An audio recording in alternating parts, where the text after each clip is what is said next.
এক চালু ডিব্বা। চালু ডিব্বা বুঝুন তো, মানে এর ঘাড়ের উপরে ওর মাথা, ওর পেটের উপরে মাথা দিয়ে শুয়ে আছে, কেউ বাথরুমে গিয়ে শুয়ে আছে, কেউ বিড়ি টানছে, এই সব কাহিনী চালু ডিব্বা, তাই না? ওর ভাড়া কম 300 টাকা, 300। আর আপনি যদি 600 টাকা দিয়ে টিকিট কাটেন তাহলে তার নাম রিজার্ভেশন, স্লিপার। আপনি শুয়ে জুত করে যেতে পারবেন। আপনি যদি 1000 টাকা দিয়ে টিকিট কাটেন, আপনার যে কম্পার্টমেন্টে তোলা হবে তার নাম এসি। একটাই ট্রেন, একই ড্রাইভার চালাবে, একই টাইমে পৌঁছাবে, একই টাইমে ছাড়বে, একই গতিতে চলবে। যার মাল যেমন তার আরাম তেমন। 300 টাকায় গুঁতাগুতি করে যাও, 600 টাকায় মোটামুটি, 1000 টাকায় ভিআইপি এসিতে চলো, তাই না? তা এইখানে আমল যেমন, জান্নাতের আরাম তেমন। কি বললাম বুঝলেন? হ্যাঁ জি। গ্রামে ছেঁচড়া চোর ধরা পড়েছে, ছেঁচড়া চোর, বুঝলেন? ওই লোটা সাইকেল ফাইকেল হাবি যাবি ছোটখাটো চুরি করে, বালিশ টালিশ, ছেঁচড়া চোর। ছেঁচড়া চোর ধরা পড়েছে গ্রামে। তা বিচারক বিচার করছে। কি বিচার করছে? না একে সাজা দেওয়া হবে। একজনে এসে বলছে এক চর মার, আর একজনে বলছে মারিস না, ভুল করে করেছে, ওটাই মৌলভী সাহেব লোক, মারিস না।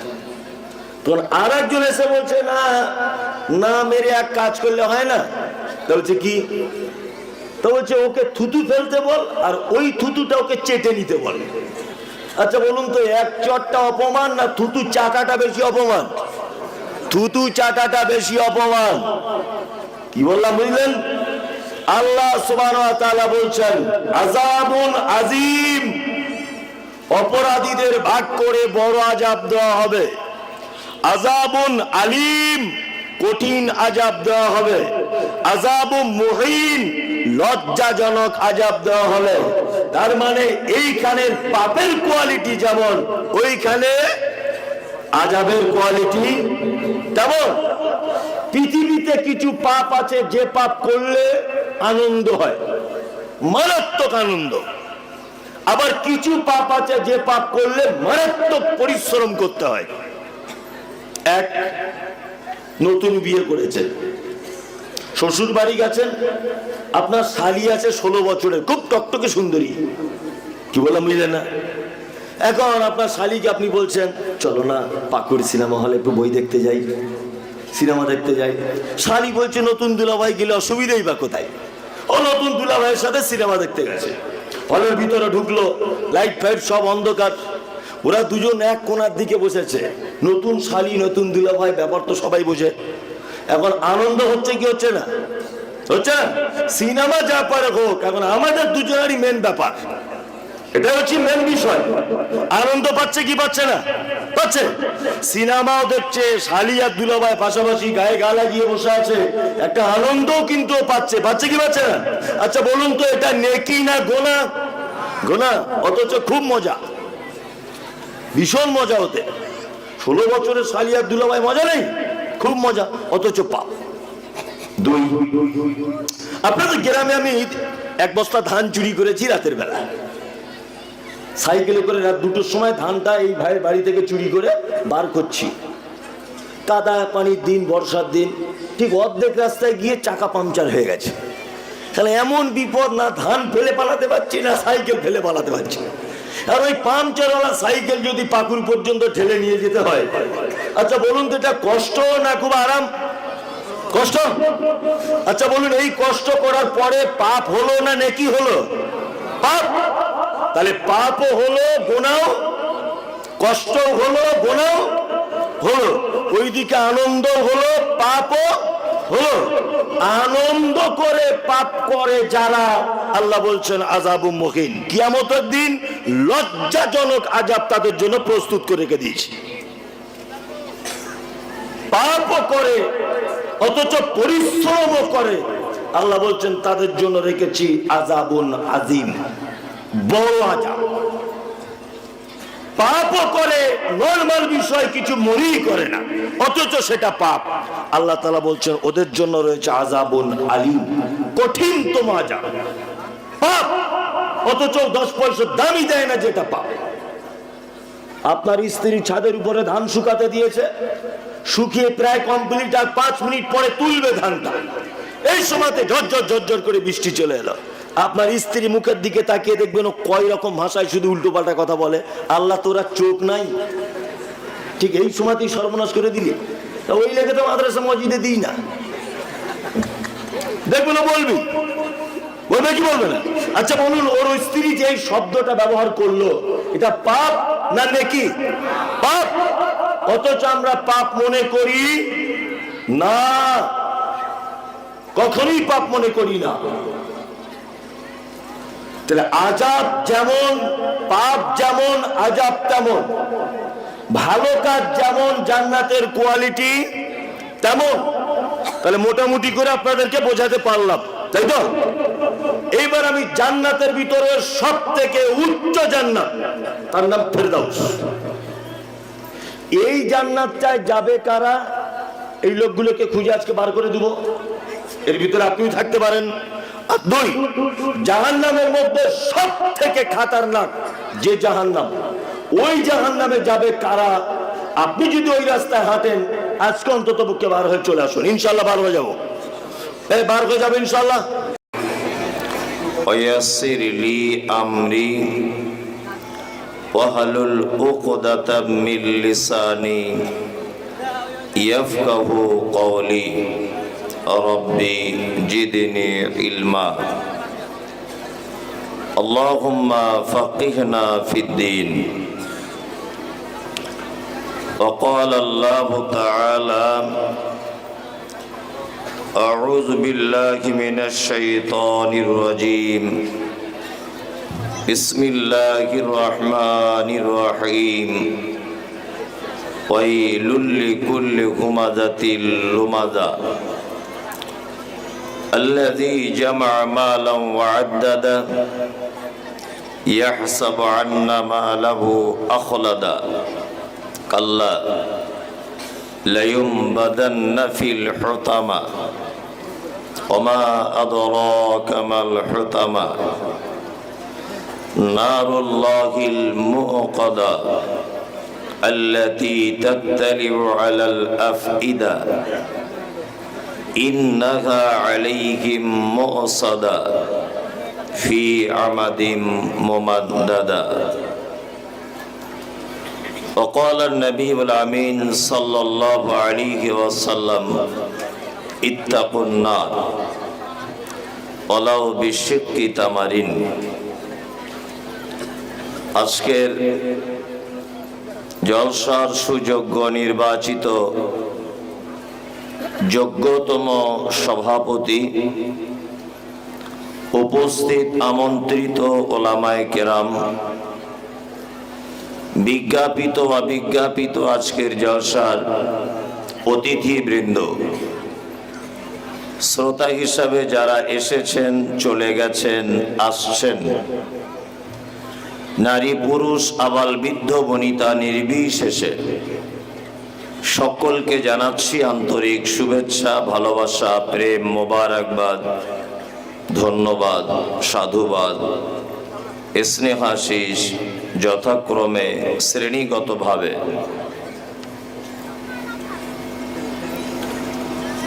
আমি আরবিতে আল্লাহর প্রশংসা আদায় করেছি, তারপরেও আমি একজন পিওর বাঙালি, ওই জন্য বাংলাতেও আল্লাহর প্রশংসা আদায় করছি যে মহান রব্বুল আলামিন আমাকে এবং আপনাকে একটি কোরআনের মজলিসে বসে হাদিস এবং কোরআন শোনার তৌফিক দান করেছেন। সংক্ষিপ্ত আকারে সকলে বলি আলহামদুলিল্লাহ।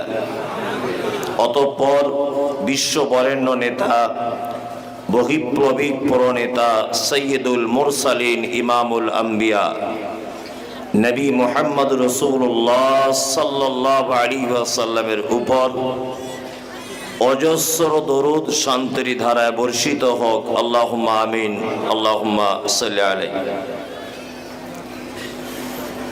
এতক্ষণ পর্যন্ত আপনারা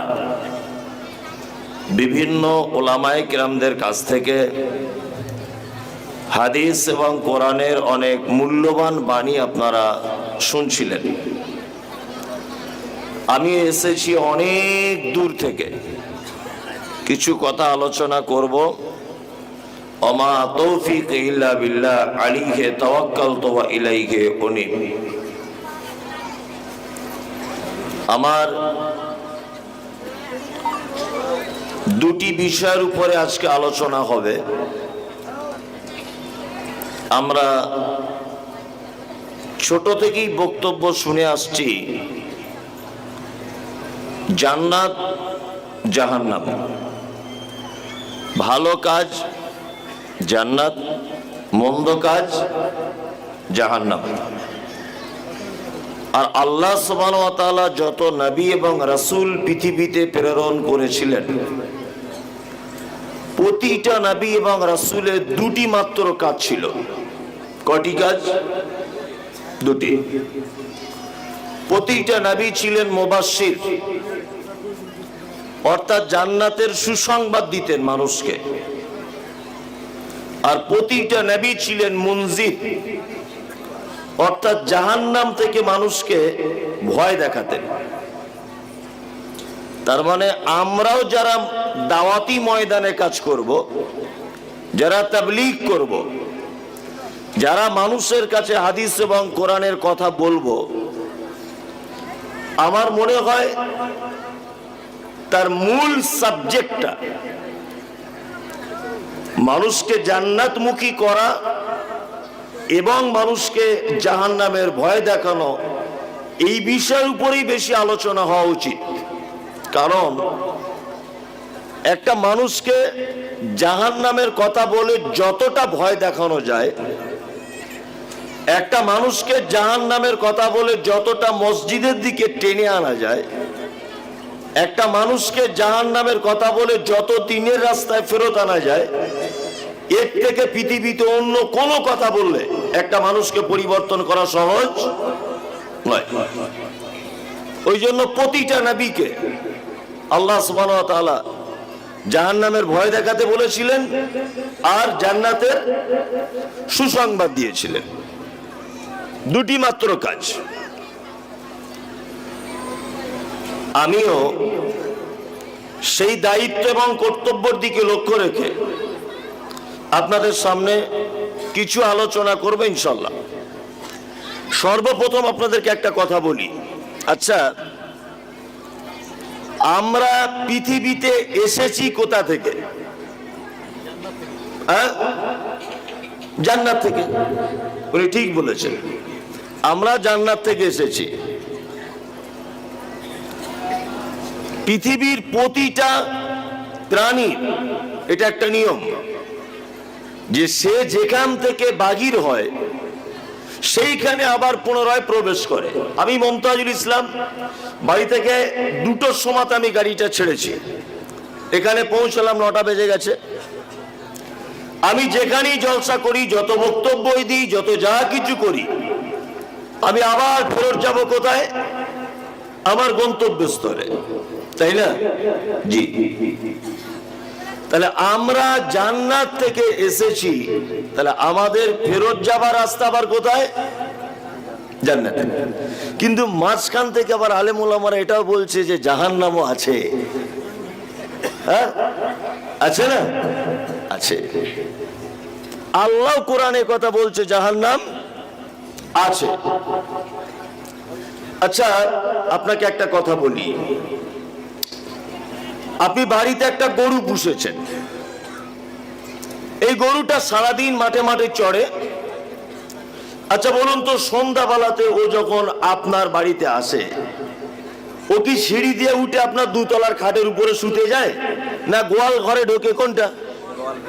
গোয়াল ঘরে ঢোকে, তাই না? অথচ গোয়াল ঘরে মশা, মাছি, নোংরা, আবর্জনা, ও 2তলা উঠবে না। ও কোথায় যাবে? গোয়াল ঘরে।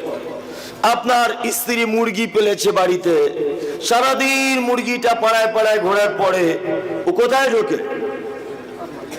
দরমায় ঢোকে। তাই না? ও দুতলাতে উঠবে না, অন্য কোনো ঘরেও ঢুকে যাবে না, ও ঠিক সন্ধ্যাবেলাতে ও ওর ঘরেই ঢুকবে। তার মানে সারা পৃথিবীর প্রাণীদের একটা বৈশিষ্ট্য যে যেখান থেকে সে বার হবে সেইখান থেকে আবার প্রবেশ করবে। এখন আমরা এসেছি তাহলে কোথা থেকে?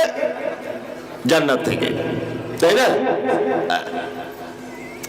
আমরা জান্নাত থেকে এসেছি বলে এইসব বক্তব্য সহজে কেউ রাখবে না। আমি আপনাকে দেখুন কি কথাগুলো বলছি, একটা একটা করে বোঝার চেষ্টা করুন।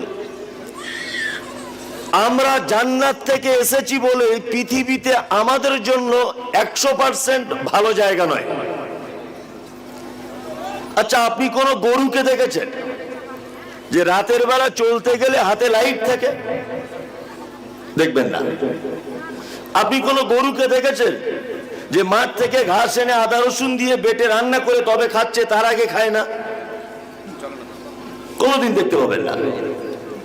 কিন্তু মানুষ ও অন্ধকারে এক পা চলতে পারবে না। পারবে না। একটুতেই সর্দি, একটুতেই কাশি, তাই না? এই যে কনকনে শীত আসছে, অনেক মানুষ এখন থেকে কম্বল কেনার প্রস্তুতি নিচ্ছে না, কম্বল কিনতে হবে। তা গরু তো, ছাগল, মাঠে শিয়াল আছে, পাখি আছে, ওই আপনার বিড়াল আছে, আচ্ছা ওদের কম্বল কেউ কেনে? কেউ কেনে না। পৃথিবীতে এত বর্ষা, এত বন্যা, এত রোদ্দুর, আমাদের অনেক সময় আবহাওয়া ম্যাচ করে না, তাই না? আপনি এখন দার্জিলিং এ যান, আপনার নাক দিয়ে বার হবে অটোমেটিক, কারণ আপনি ওই আবহাওয়ার লোক নয়। পৃথিবীতে মানুষ এই আবহাওয়াকে নিজের শরীরে নিতে পারে না। কোনো জিনিসটাই, তরকারি কাঁচা খেতে পারে না, রান্না করে খেতে হয়, রাত্রে চলতে পারে না, ওকে লাইট ব্যবহার করতে হয়। হয় কি হয় না? এর কারণ কি বলুন তো? কারণ হচ্ছে আমরা এই পৃথিবীর প্রাণীই নয়। কি বললাম বুঝতে পারছেন না? আমরা এখানকার প্রাণী নয়। আমরা কোথাকার প্রাণী? কোথাকার? জান্নাতে। এখন আপনি পশ্চিম বাংলার লোক, আপনি হঠাৎ যদি চলে যান দার্জিলিং এ, তাহলে আবহাওয়া ম্যাচ করবে? করবে না। তা আমরা কোথা থেকে এসেছি? সবাই জান্নাত থেকে এসেছি। ওই জন্য দুনিয়ার আবহাওয়া আমাদের কি করছে না? হ্যাঁ, ম্যাচ করছে না।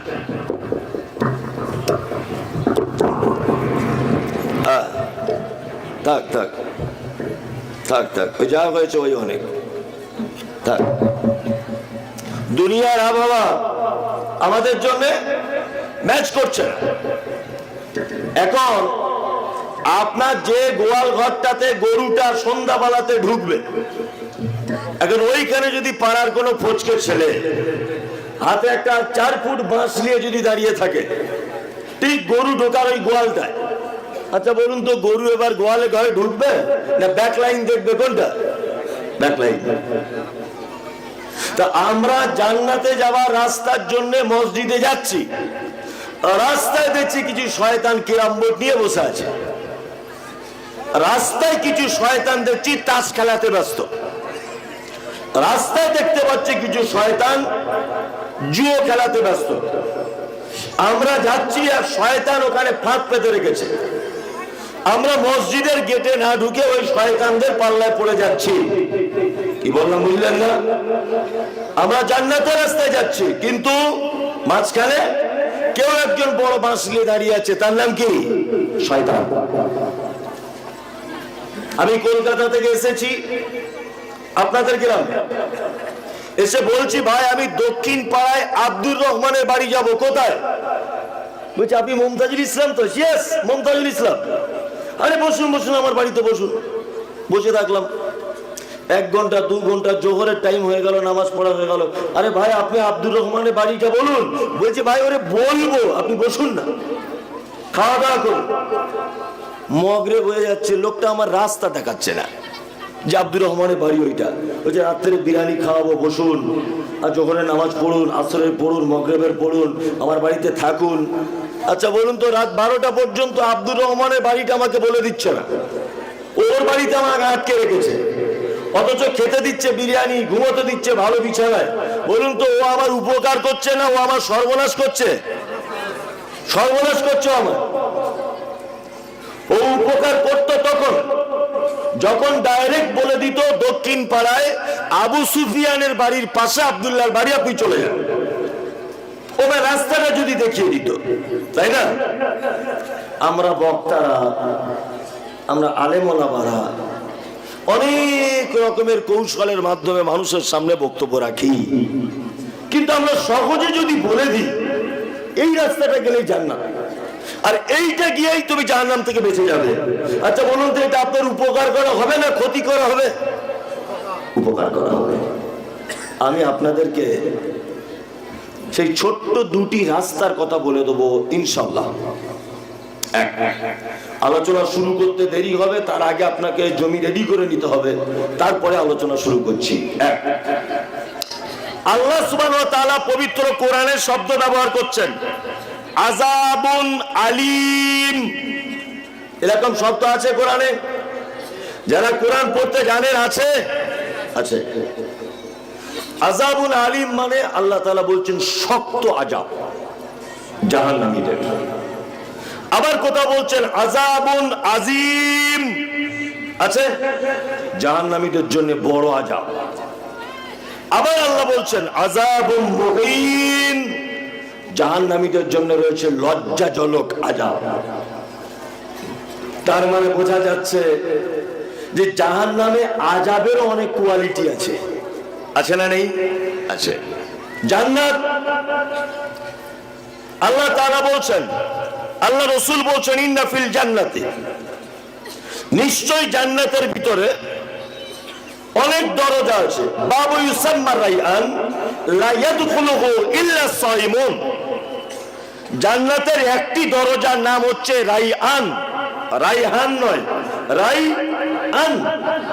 আল্লাহ রাসূল বলছেন লা ইয়াদখুলুহু ইল্লা সাইমুন, ওই দরজা দিয়ে কেউ প্রবেশ করতে পারবে না।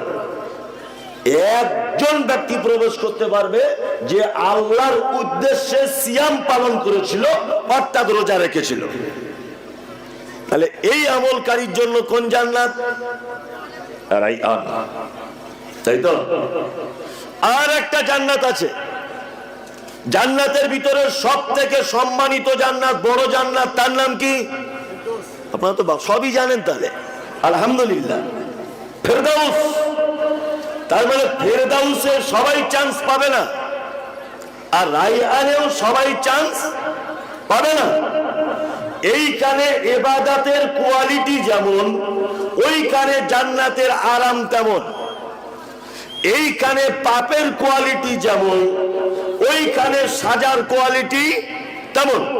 আপনাকে আমি বোঝাই, আপনি এখন দিল্লি যাবেন, দিল্লি পাকুর স্টেশন থেকে ট্রেনে উঠেছেন, দেখবেন ট্রেনের তিনটে কোয়ালিটির টিকিট পাওয়া যায়। এক, চালু ডিব্বা। চালু ডিব্বা বুঝুন তো, মানে এর ঘাড়ের উপরে ওর মাথা, ওর পেটের উপরে মাথা দিয়ে শুয়ে আছে, কেউ বাথরুমে গিয়ে শুয়ে আছে, কেউ বিড়ি টানছে, এই সব কাহিনী চালু ডিব্বা, তাই না? ওর ভাড়া কম 300 টাকা, 300। আর আপনি যদি 600 টাকা দিয়ে টিকিট কাটেন তাহলে তার নাম রিজার্ভেশন, স্লিপার। আপনি শুয়ে জুত করে যেতে পারবেন। আপনি যদি 1000 টাকা দিয়ে টিকিট কাটেন, আপনার যে কম্পার্টমেন্টে তোলা হবে তার নাম এসি। একটাই ট্রেন, একই ড্রাইভার চালাবে, একই টাইমে পৌঁছাবে, একই টাইমে ছাড়বে, একই গতিতে চলবে। যার মাল যেমন তার আরাম তেমন। 300 টাকায় গুঁতাগুতি করে যাও, 600 টাকায় মোটামুটি, 1000 টাকায় ভিআইপি এসিতে চলো, তাই না? এইখানে আমল যেমন, জান্নাতের আরাম তেমন। কি বললাম বুঝলেন? জি, গ্রামে ছেঁচড়া চোর ধরা পড়েছে, ছেঁচড়া চোর, বুঝলেন? ওই লোটা সাইকেল ফাইকেল হাবি যাবি ছোটখাটো চুরি করে, বালিশ টালিশ, ছেঁচড়া চোর। ছেঁচড়া চোর ধরা পড়েছে গ্রামে। তা বিচারক বিচার করছে। কি বিচার করছে? না একে সাজা দেওয়া হবে। একজন এসে বলছে এক চর মার, আর একজনে বলছে মারিস না, ও ভুল করে করেছে, ওটাই মৌলভী সাহেব লোক, মারিস না। তখন আর একজন এসে বলছে না না মেরে এক কাজ করলে হয় না। তা বলছে কি? তো বলছে ওকে থুতু ফেলতে বল আর ওই থুতুটা ওকে চেটে নিতে বল। আচ্ছা বলুন তো এক চটটা অপমান না থুতু চাটাটা বেশি অপমান? থুতু চাটাটা বেশি অপমান। কি বললাম বুঝলেন? আল্লাহ সুবহানাহু ওয়া তাআলা বলছেন আযাবুন আযীম, অপরাধীদের ভাগ করে বড় আযাব দেওয়া হবে। আযাবুন আলীম, কঠিন আযাব দেওয়া হবে। আযাবুম মুহিন, লজ্জাজনক আযাব দেওয়া হবে। তার মানে এইখানের পাপের কোয়ালিটি যেমন, ওইখানে আযাবের কোয়ালিটি তেমন। পৃথিবীতে কিছু পাপ আছে যে পাপ করলে আনন্দ হয়, মারাত্মক আনন্দ। আবার কিছু পাপ আছে যে পাপ করলে মারাত্মক পরিশ্রম করতে হয়। এক নতুন বিয়ে করেছেন, শ্বশুর বাড়ি গেছেন, আপনার শালি আছে 16 বছরের, খুব টকটকে সুন্দরী। কি বললাম বুঝলে না? এখন আপনার শালিকে আপনি বলছেন চলো না পাকুড় সিনেমা হলে একটু বই দেখতে যাই, সিনেমা দেখতে যাই। শালি বলছে নতুন দুলাভাই গেলে অসুবিধাই বা কোথায়? ও নতুন দুলাভাইয়ের সাথে সিনেমা দেখতে গেছে।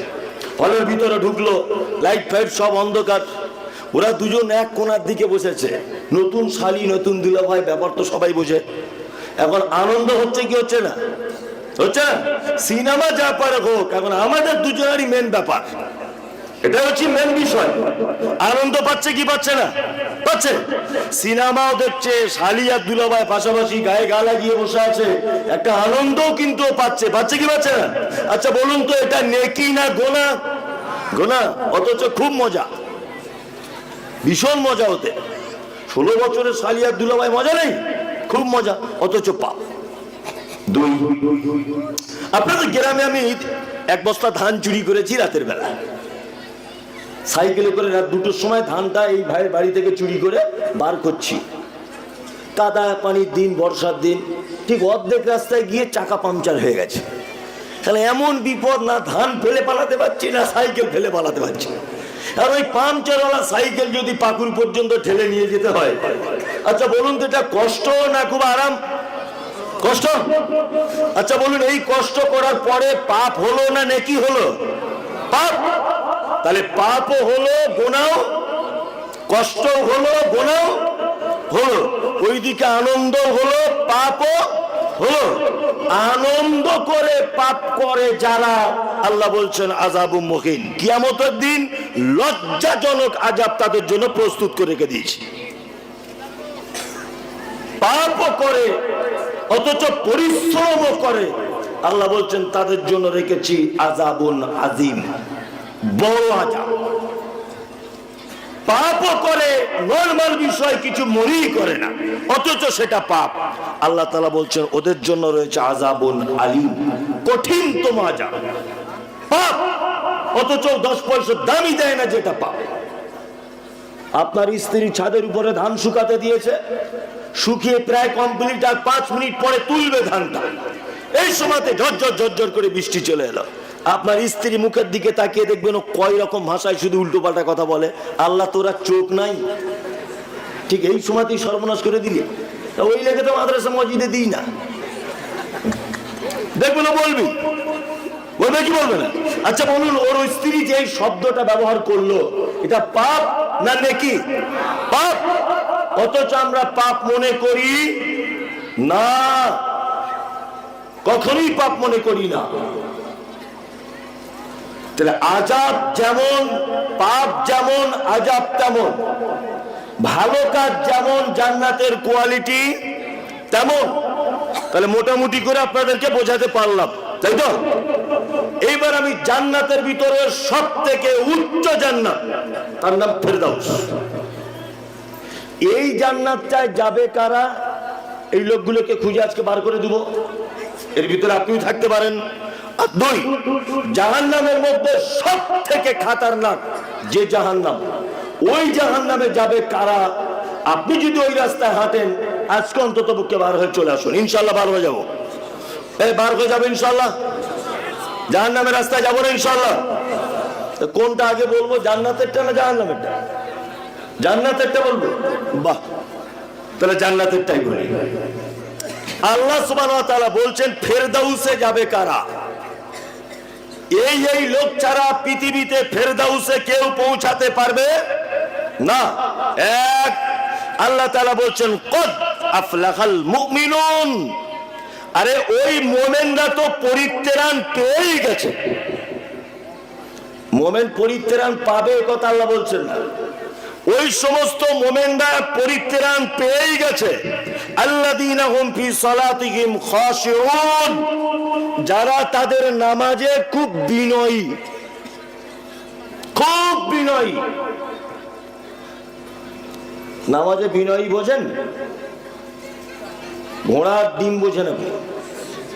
কিছুই বুঝেন না। বিনয়ী কাকে বলে বলছেন? মসজিদ ইমাম সাহেব রেখেছেন, তারাবি পড়াচ্ছে, তারাবি বেতের সহ টাইম লাগছে 1.5 ঘন্টা। মুসল্লিরা হঠাৎ করে মসজিদের বাইরে এসে চিল্লামিল্লি করছে আর বলছে কোথা থেকে হাফেজ ধরে আনলি? সারাদিন মাঠে কাজ করে 1.5 ঘন্টা তারাবি পড়ে, এটা কি মানা যায়? এখন কমিটি দেখছে তাহলে ইমাম পাল্টাতে হবে না, ইমাম পাল্টে দিয়েছে, ইমাম পাল্টে দিয়েছে। তার একটা ইমাম এসেছে, ওই ইমামটা খুব চালাক। তা একটা বুড়ো লোককে জিজ্ঞেস করছে, চাচা রমজান মাসে তো ইমাম চেঞ্জ করে না, এরা এই 13টা রমজান ইমাম চেঞ্জ করে দিল, কারণ কি? বলছে সব ভালো, এত ধীরে ধীরে কোরআন পড়ে, টাইম লাগে অনেক, একটু তাড়াতাড়ি পড়াতে পারে না ছেলেটা, ওই জন্য চাকরি চলে গেছে। এ খুব শিয়ানা হাফেজ, এ ভাবছে তাহলে এই মসজিদে যত তাড়াতাড়ি করতে পারবে তত বড় হাফেজের সার্টিফিকেট পাওয়া যাবে। ও মোটামুটি এসে 35 মিনিটে সব শেষ, এসা ফজর মানে ফরজ সুন্নত বেতের সব 35 মিনিটে শেষ। নামাজিরা বাইরে এসে বলছে শালা বাপের বেটা, এই হচ্ছে হাফেজ, এই হচ্ছে হাফেজ। আমরা বলি কি বলি না? বলি। আমি মমতাজুল ইসলাম আপনাকে কথা বলছি, এই রকম নামাজ যদি কিয়ামত পর্যন্ত আপনি পড়েন, এক ওয়াক্তের নামাজ আপনার আল্লাহর দরবারে পৌঁছাবে না। এক ওয়াক্তে 3 মিনিটে 2 রাকাত নামাজ হয় কি করে? তোমার পাছাতে মেশিন লাগানো আছে? বিয়াদব কোথাকারে। সব জায়গাতে গিয়ে তোমার টাইম পাস করার সময় হয়, তুমি ক্লাবে গিয়ে বসে থাকো, কোনো অসুবিধা নাই, মদের আড্ডাতে যাও অসুবিধা নাই, সিনেমা দেখতে যাও 3 ঘন্টা অসুবিধা নাই, বাসের জন্য অপেক্ষা করো 3 ঘন্টা অপেক্ষা করো অসুবিধা নাই, ট্রেনে গিয়ে জন্য তুমি স্টেশনে 2 ঘন্টা অপেক্ষা করো অসুবিধা নাই। আর মসজিদে গিয়ে তোমার কোন ধানে গরু ছেড়ে দেওয়া থাকে? হ্যাঁ, এমন করে নামাজ পড়ছে, আল্লাহু আকবার, নামাজের একটা মানুষের নামাজ কবুল হচ্ছে না। যদি বলছেন কবুল হচ্ছে না, এত বড় কথা বললেন? হ্যাঁ, এত বড়ই কথা বলছি। কবুল যদি হবে, আপনার 10 বছরের অভাবে সংসার আজও অভাব মিটলো না কেন? আপনি 10 বছরের থেকে বদমায়েশ লোক, আজও ভালো হতে পারলেন না কেন? 10 বছর থেকে আপনার মুখের ভাষা খারাপ, আজও মুখের ভাষা ভালো হলো না কেন? অথচ আল্লাহ সুবহানাহু ওয়া তাআলা বলছেন ইন্নাস সালাতা তানহা আনিল ফাহশাই ওয়াল মুনকার, নিশ্চয়ই নামাজ নামাজিকে মন্দ কথা ও কাজ থেকে বিরত রাখে। 10 বছর নামাজ পড়ছেন তারপরেও মিথ্যা কথা বলেন, 10 বছর নামাজ পড়ছেন তারপরেও জমির আল কাটেন, 10 বছর নামাজ পড়ছেন তারপরেও হারাম খান, 10 বছর নামাজ পড়ছেন তারপরেও ছেলের বিয়েতে টাকা নেন, 10 বছর নামাজ পড়ছেন তবুও গুণের জন্য ফাঁকি দেন। তার মানে আল্লাহর কথা মিথ্যা না আপনার চরিত্র মিথ্যা? কোনটা? আপনার চরিত্র মিথ্যা। অথচ আল্লাহর ঘোষণা ইন্নাস সালাতা তানহা আনিল ফাহশাই ওয়াল মুনকার, নিশ্চয়ই নামাজ নামাজিকে ভালো কাজের দিকে আনবে, মন্দ কাজ থেকে দূরে রাখবে, অবশ্যই কুকথা এবং সমস্ত অন্যায় থেকে বাঁচাবে কে? নামাজ। 30 বছর আপনাদের গ্রামে একটা লোক নামাজ পড়ছে, দেখবেন ও আগে ওপেন সুদ খেত, এখন সেটা গোপনে খায়। কি বললাম বুঝলেন না? তার মানে বুঝে নিতে হবে ওর এক ওয়াক্তে মসজিদের ছাদের উপরে ওঠেনি, এক ওয়াক্তের নামাজ। কি বললাম বুঝলেন? এই মসজিদের ভিতরেই ঘুরেছে, কবুল হয়নি। আর আমাদের কোন দোয়া কবুল না হবার অনেক কারণ আছে। তা দুটো একটা কারণ বলছি, এগুলো আমি বাস্তববাদী লোক, আমি বাস্তব কথা বেশি বলি। হাদিস কোরআন তো যা হবে হবে, বাস্তববাদী লোক আমি। এই দেখুন, আপনাকে একটা কথা বলি, খুব মনোযোগ সহকারে শোনার চেষ্টা করবেন। আমি একজন কোটিপতি লোক, অরিজিনাল নয়, বোঝানোর জন্য বলছি, কোটিপতি লোক। ইনি আপনাদের মসজিদের ইমাম সাহেব, ওর মেয়ের বিয়ে। তা ও কোটিপতি ধরে নেন, আমার মেয়ের বিয়ে। ও কোটিপতি, আমি আমার মেয়ের বিয়ে, আমি বক্তা। কিন্তু বক্তা হলেও আমার আর্থিক অবস্থা খুব খারাপ। তা আমি একদিন হঠাৎ করে ওই লোকের বাড়িতে গিয়েছি। গিয়ে আমি ঠিক এইভাবে বলছি, ভাই আপনার নাম আশরাফুল, আমার নাম মমতাজুল ইসলাম, আমার উত্তর 24 পরগনায় বাড়ি, আমার মেয়ের বিয়ে আগামী 12 তারিখে। আমি 9:20 লোকালে পাকুড় স্টেশনে নেমেছি, আপনার ওখান থেকে টোটো ধরে আপনার বাড়ি এসেছি। দয়া করে যদি কিছু চাঁদা দেন তাহলে খুব ভালো হয়। একদমে যদি এই কথাটা বলি তাহলে ও আমায় চাঁদা দেবে? হ্যাঁ, ও বলবে শালা কোথা থেকে পাগল এসেছি রে, বলবে কি বলবে না? কিন্তু ওর বাড়িতে এসে যদি আমি বলি, ভাই আসসালামু আলাইকুম, আপনি হয়তো আমাকে চেনেন, আমি সেই বক্তব্য রাখতাম মমতাজুল ইসলাম, এখন আমি অচল হয়ে গেছি, আর্থিক অবস্থা খুব খারাপ, বলতে লজ্জা করছে, আমার বড় মেয়ে ইয়াসমিনার বিয়ে, যদি কিছু দেন আল্লাহর হস্তে সহযোগিতা করেন খুব উপকার হবে ভাই। আচ্ছা বলুন তো, এরকম নরম সুরে বললে ওই লোকটা দয়া ময়া করে 10 টাকা 20 টাকা দেবে কি দেবে না? দেবে, তাই না? আল্লাহু আকবার, আলহামদুলিল্লাহ রাব্বিল আলামিন, আমিন, একটা কবুল হবে না, একটাও কবুল হবে না। আপনি কি আল্লাহর সাথে কি বদমাইশি করছেন? আলহামদুলিল্লাহ রাব্বিল আলামিন, আল্লাহ সমস্ত প্রশংসা তোমার, তুমি রব, অসংখ্য জগতের তুমি মালিক, আর রহমানির রহিম, তুমি অতীব দয়ালু ও করুণাময়, মালিকি ইয়াউমিদ্দিন, তুমি বিচার দিবসের মালিক। এতক্ষণ তার প্রশংসা করলাম। ইয়্যাকা না'বুদু ওয়া ইয়্যাকা নাস্তাঈন, তোমারই ইবাদত করি আল্লাহ, আর কারো করি না, তোমার কাছেই সাহায্য চাই। ইহদিনাস সিরাতাল মুস্তাকিম, আল্লাহ তুমি আমাকে একটু সহজ পথ দেখাও। তাহলে আপনি দোয়া করলেন আল্লাহর কাছে, করলেন কি করলেন না? আল্লাহ সহজ পথ দেখাও, এটা বললেন কি বললেন না? বললেন। তার মানে আপনার কাছে, আপনি আল্লাহর কাছে কিছু ভিক্ষা চাইছেন, তাই তো? এই ভিক্ষাটা যদি আলহামদুলিল্লাহ রাব্বিল আলামিন হবে, হ্যাঁ, জীবনে কবুল হবে না। ওই জন্য আল্লাহ সুবহানাহু ওয়া তাআলা বলেছেন, আল্লাযীনা হুম ফি সালাতিহিম খাশিউন, যারা নামাজে খুব বিনয়ী, নামাজে মন বসছে না। আপনার মনে এইটা রাখবেন যে এখন নয় আল্লাহ আমাকে দেখছে, আর নয় আমি আল্লাহকে দেখছি। দুই, আমাদের নামাজে মন না বসার আরো অনেক কারণ। দেখুন, কোন জিনিসের গুরুত্ব না বুঝলে সেই জিনিসের মানুষ কদর করে না, করে না। আপনাদের রাস্তা দিয়ে আমি মোটর সাইকেল নিয়ে যাচ্ছি, আমি আপনাদের থানার বড় বাবু, মোটর সাইকেল নিয়ে যাচ্ছি, তাই এ সাইকেলের সাথে ধাক্কা লেগে গেছে। আমি অপরিচিত লোক, ও আমার চেনে না, ও সাইকেল দিয়ে ঘুরে বলে, যাই শালা তোর বাড়ি কোথায় রে, তুই জানিস আমি এই গ্রামের মোড়লের বেটা, তুই আমার সাইকেলে ধাক্কা মারলি। খুব গালাগালি করছে। আমি এত ভদ্র ভাই বলছি, বাবু গালাগালি করো না, গাল দিতে নেই। ও আরো গাল দিচ্ছে, ধাক্কা মারলি কেন? ও আমাকে চেনে না। আমি বুকের আই কার্ডটা বার করে দিয়ে বলছি, মামু তুমি আমাকে চেনো? তোমাদের থানার বড় বাবু, এই দেখো এটা আমার নেম প্লেট। বলছে, স্যার আমি আপনাকে বুঝতে পারিনি, একটু মাফ করে দেন। আচ্ছা বলুন তো, আমার আই কার্ড, আমি যে থানার বড় বাবু, এটা জানার পরে ও আর আমাকে গালাগালি দিতে পারবে না। এতক্ষণ ও আমার পাওয়ার বুঝতে পারেনি, এই জন্য গাল দিচ্ছিল। এখন আমার পাওয়ার বুঝতে পেরেছে, ওর নিচের দিক দিয়ে সব ভিজে গেছে মনে হয় ভয়ে সব। তাহলে কোন জিনিসের পাওয়ার যদি আপনি বুঝতে না পারেন, তার প্রতি আপনার ভক্তি এবং শ্রদ্ধা কখনই আসতে পারে না। মুহাম্মদ সাল্লাল্লাহু আলাইহি ওয়াসাল্লাম তিনি বলছেন, একজন অজুকারী যখন অজু করে, সে যখন হাতটা ধৌত করে এই পর্যন্ত, বিসমিল্লাহ ওযু করলেন, হাতটা কবজি পর্যন্ত ধুলেন, মুহাম্মদ সাল্লাল্লাহু আলাইহি ওয়াসাল্লাম বলেছেন তার কবজির দ্বারায় যে পাপগুলো হয়েছে সেই পাপগুলো সাথে সাথে অজুর পানির সাথে ঝরে পড়ে যায়। শীতকালে আমরা পানি কোন রকম করে ব্যবহার করে মুছে দিয়ে মসজিদে চলে যাই, কিন্তু একটা ইমানদার মুহাম্মদ সাল্লাল্লাহু আলাইহি ওয়াসাল্লাম বলেছেন সে যখন তার হাতটা ধৌত করে, তার হাতের দিক দিয়ে পানি যদি ঝরে পড়ে, তার পানির সাথে তার ছোট পাপগুলোকে আল্লাহ সুবহানাহু ওয়া তাআলা ঝরিয়ে দেন।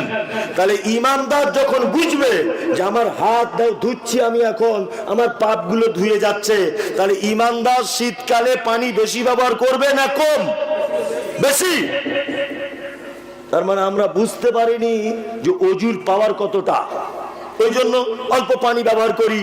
এবার নামাজের পাওয়ার কতটা, আপনি নামাজ পড়লেন আলহামদুলিল্লাহ রাব্বিল আলামিন দিয়ে শুরু করলেন, আসসালামু আলাইকুম ওয়া রাহমাতুল্লাহ, আসসালামু আলাইকুম ওয়া রাহমাতুল্লাহ, সালাম ফিরিয়ে দিলেন। সালাম ফিরানোর পরে আস্তাগফিরুল্লাহ, আল্লাহু আকবার, আল্লাহুম্মা আনতাস সালাম ওয়া মিনকাস সালাম, তাবারাকতা ইয়া যাল জালালি ওয়াল ইকরাম, রব্বি আইন্না আলা যিকরিকা ওয়া শুকরিকা ওয়া হুসনি ইবাদাতিকা। তারপরে মুহাম্মদ সাল্লাল্লাহু আলাইহি ওয়াসাল্লাম বলছেন কেউ যদি নামাজ বাদ, ফরজ নামাজ বাদ, এইটা যদি বলে আল্লাহু লা ইলাহা ইল্লা হুয়াল হাইয়ুল কাইয়্যুম লা তাখুযুহু সিনাতুন ওয়ালা নাওম, এটাকে কি বলে? আয়াতুল কুরসি। আল্লাহ নবী বলেছেন যদি এইটাকেও ফরজ নামাজের পরে বলে তো ও জান্নাত চলে গেছে। সাহাবীরা বলছেন আল্লাহ রাসূল এখনো যে জান্নাতে যায়নি, আর আপনি বলছেন জান্নাত চলে গেছে। আল্লাহ রাসূল বলছেন জান্নাত আর ওর মাঝখানে শুধু মৃত্যুটা আটকে রেখেছে, ও মরলেই ওর থাকার জায়গা জান্নাত। কই একবার সুবহানাল্লাহ বললেন না? না আজকে আর বলতে হবে না, ও পরে বলবেন। এই তো আমাদের চরিত্র। হ্যাঁ, আবার আমি যদি এইরকম ওয়াজ করতাম, ও বাবারা মায়েরা খালারা, আমার অমুক জায়গায় একটা বড় আল্লাহর ওলি ছিল, একটা ট্যাঙ্ক গাছের উপরে বেঁধে বড় বড় তার গোপ, 30 বছর বিয়ে শাদী করেনি, নৌকায় করে ঘুরতো, মানুষ দেখবে সুবহানাল্লাহ একদম প্যান্ডেল ফাটিয়ে দিত। হ্যাঁ, দিতে না। অথচ আমি হাদিস কোরআন বললাম, একটা হাদিস বললাম যে ফরজ নামাজের পরে আয়াতুল কুরসি পড়লে বিনিময় জান্নাত। আমরা নামাজ পড়ি অনেক সময়, অনেক মানুষই আপনারা সবাই পড়েন, কিন্তু নামাজের ভিতরে আমাদের খুশু নেই।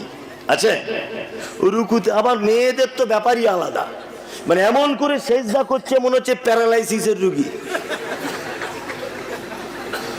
আপনি দেখুন এমন করে রুকু করছে মনে হচ্ছে চিরদিনের চিররোগী। লোকটা পুরো ভালো, মাঠে ধান কাটছে, সব কাটছে, মসজিদে সে এক কোনায় চেয়ার দিয়ে বসে আছে এরকম করে নামাজ পড়ে বলে, সারাদিন ভালো। কি বললাম বুঝলেন না? সারাদিন ভালো।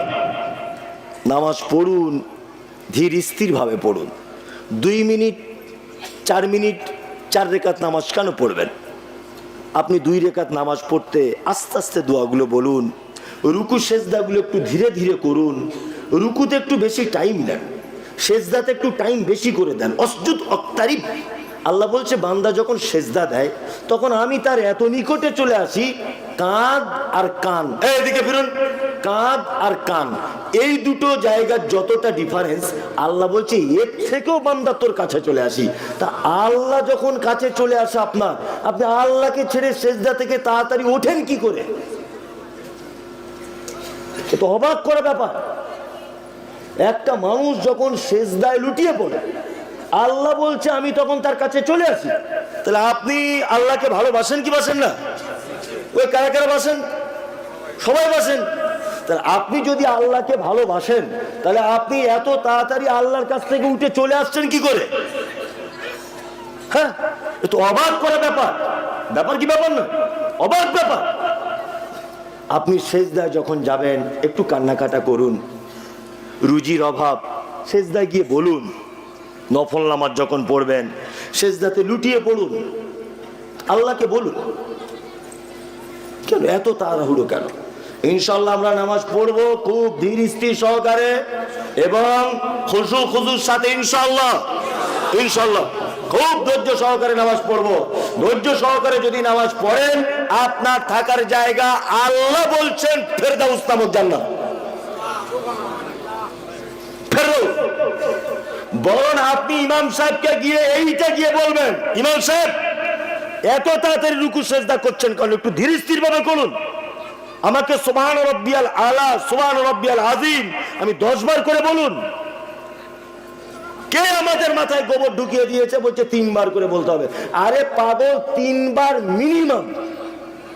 ট্রেনটা ছেড়ে দিচ্ছে তখন 3 বার, বাস চলে যাবে তখন 3 বার, বাচ্চাটা কাঁদছে তখন 3 বার, বাকি তুমি 100 বার বলো সুবহান রাব্বিয়াল আযীম, সুবহান রাব্বিয়াল আলা, সুবহান রাব্বিয়াল আযীম, সুবহান রাব্বিয়াল আলা। একা একা নফল নামাজ পড়ছেন, আপনি 200 বার বলুন সেজদাতে গিয়ে সুবহান রাব্বিয়াল আলা, সুবহান রাব্বিয়াল আলা। আরে 3 বার বলতে হবে বাচ্চা কাঁদলে, 3 বার বলতে হবে বাস চলে গেলে, 3 বার বলতে হবে হঠাৎ বৃষ্টি চলে এসেছে ধান মেলে দেওয়া আছে, 3 বার বলতে হবে এমার্জেন্সি পদক্ষেপে। মিনিমাম 3 বার, ঊর্ধ্বে কোনো সীমা নেই। খুব ধীর স্থির ভাবে সালাত আদায় করবো আমরা ইনশাআল্লাহ একদম আমাদের। তারপরেই দেখুন সালাতের ব্যাপারে আরো কত আল্লাহ সুবহানাহু ওয়া তাআলা কত কথা বলছেন। আমি মূল কথাগুলো বলে তারপরে আবার ব্যাখ্যা বিশ্লেষণ শুরু করছি। এক, আল্লাহ তারপরে বলছেন, আজকে কোরআন নিয়ে উঠলাম কেন জানেন তো? মানে আমার তো খুব শত্রুর শেষ নেই আলহামদুলিল্লাহ। যেইখানে যায় আপনি 4-5 দিন আগে কালিয়া চকে সেইরা মানে মারবে ধরবে গাড়ি ভাঙচুর করবে, মোবাইলই দেখেছেন মনে হয়। লাস্টে রাত 2টোর সময়তে পুলিশ ডাকলাম, কোন রকম পুলিশ ব্যারিকেড দিয়ে আমাকে বার করে নিয়ে চলে এলো। শুধু একটাই কথা যে আমি এমন ডাক্তার যে রুগীর কি হবে ওটা আমি দেখতে যাব না, আমি ও সুস্থ হবে সেই চিকিৎসা করতেই হবে আমাকে, এটা আমার উদ্দেশ্য। কি বললাম বুঝলেন না? এটাই আমার উদ্দেশ্য। সাপের মুখে চুমা দাও, ব্যাঙের মুখে চুমা দাও, এই বক্তা মমতাজুল ইসলাম নয়। ওই জন্য আজকে কোরআন মাজিদ নিয়ে উঠেছি এই কারণে যে যাতে কেউ বলতে না পারে যে আমাদের বিরুদ্ধে বলেছে আর আমার পক্ষে বলেছে। আমি কোরআন থেকে বলছি, মামু এবার তুমি বুঝে নাও তোমার পক্ষে না বিপক্ষে। আর এই কোরআনটা আমার বাড়ি থেকেও আনিনি, আপনাদের ইমাম সাহেব এনে দিয়েছেন, আপনাদের গ্রামের কোরআন এটা, আর কোনো তো জায়গায় নেই। আল্লাহ তাআলা বলছেন তারপরে,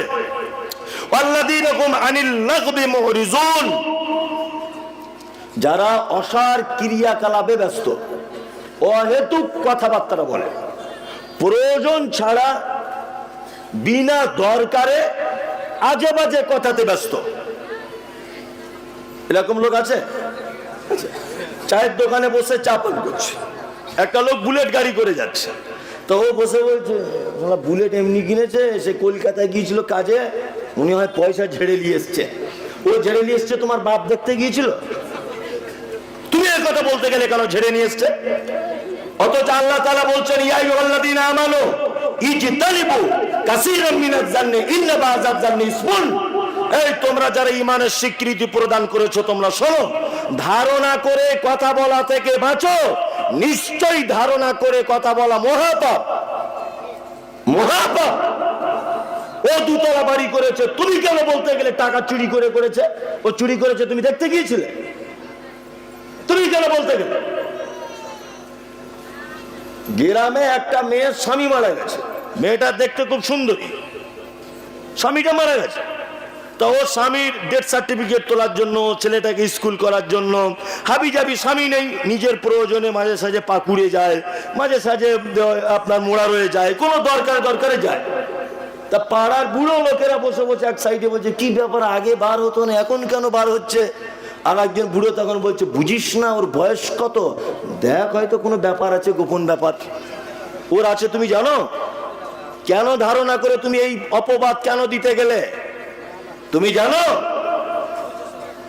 কেন তুমি এর অপবাদ দিতে গেলে? যারা অপ্রয়োজনীয় কথাবার্তা বলে তারা ফেরদাউস থেকে বঞ্চিত হবে। মুহাম্মদ সাল্লাল্লাহু আলাইহি ওয়াসাল্লাম তিনি বলছেন, ওমান কানা ইউমিনু বিল্লাহি ওয়াল ইয়াউমিল আখির ফালইকরিম সাইফাহু। ওই লোক আল্লাহকে বিশ্বাস করে না, ও কিয়ামতকে বিশ্বাস করে না। কে সে?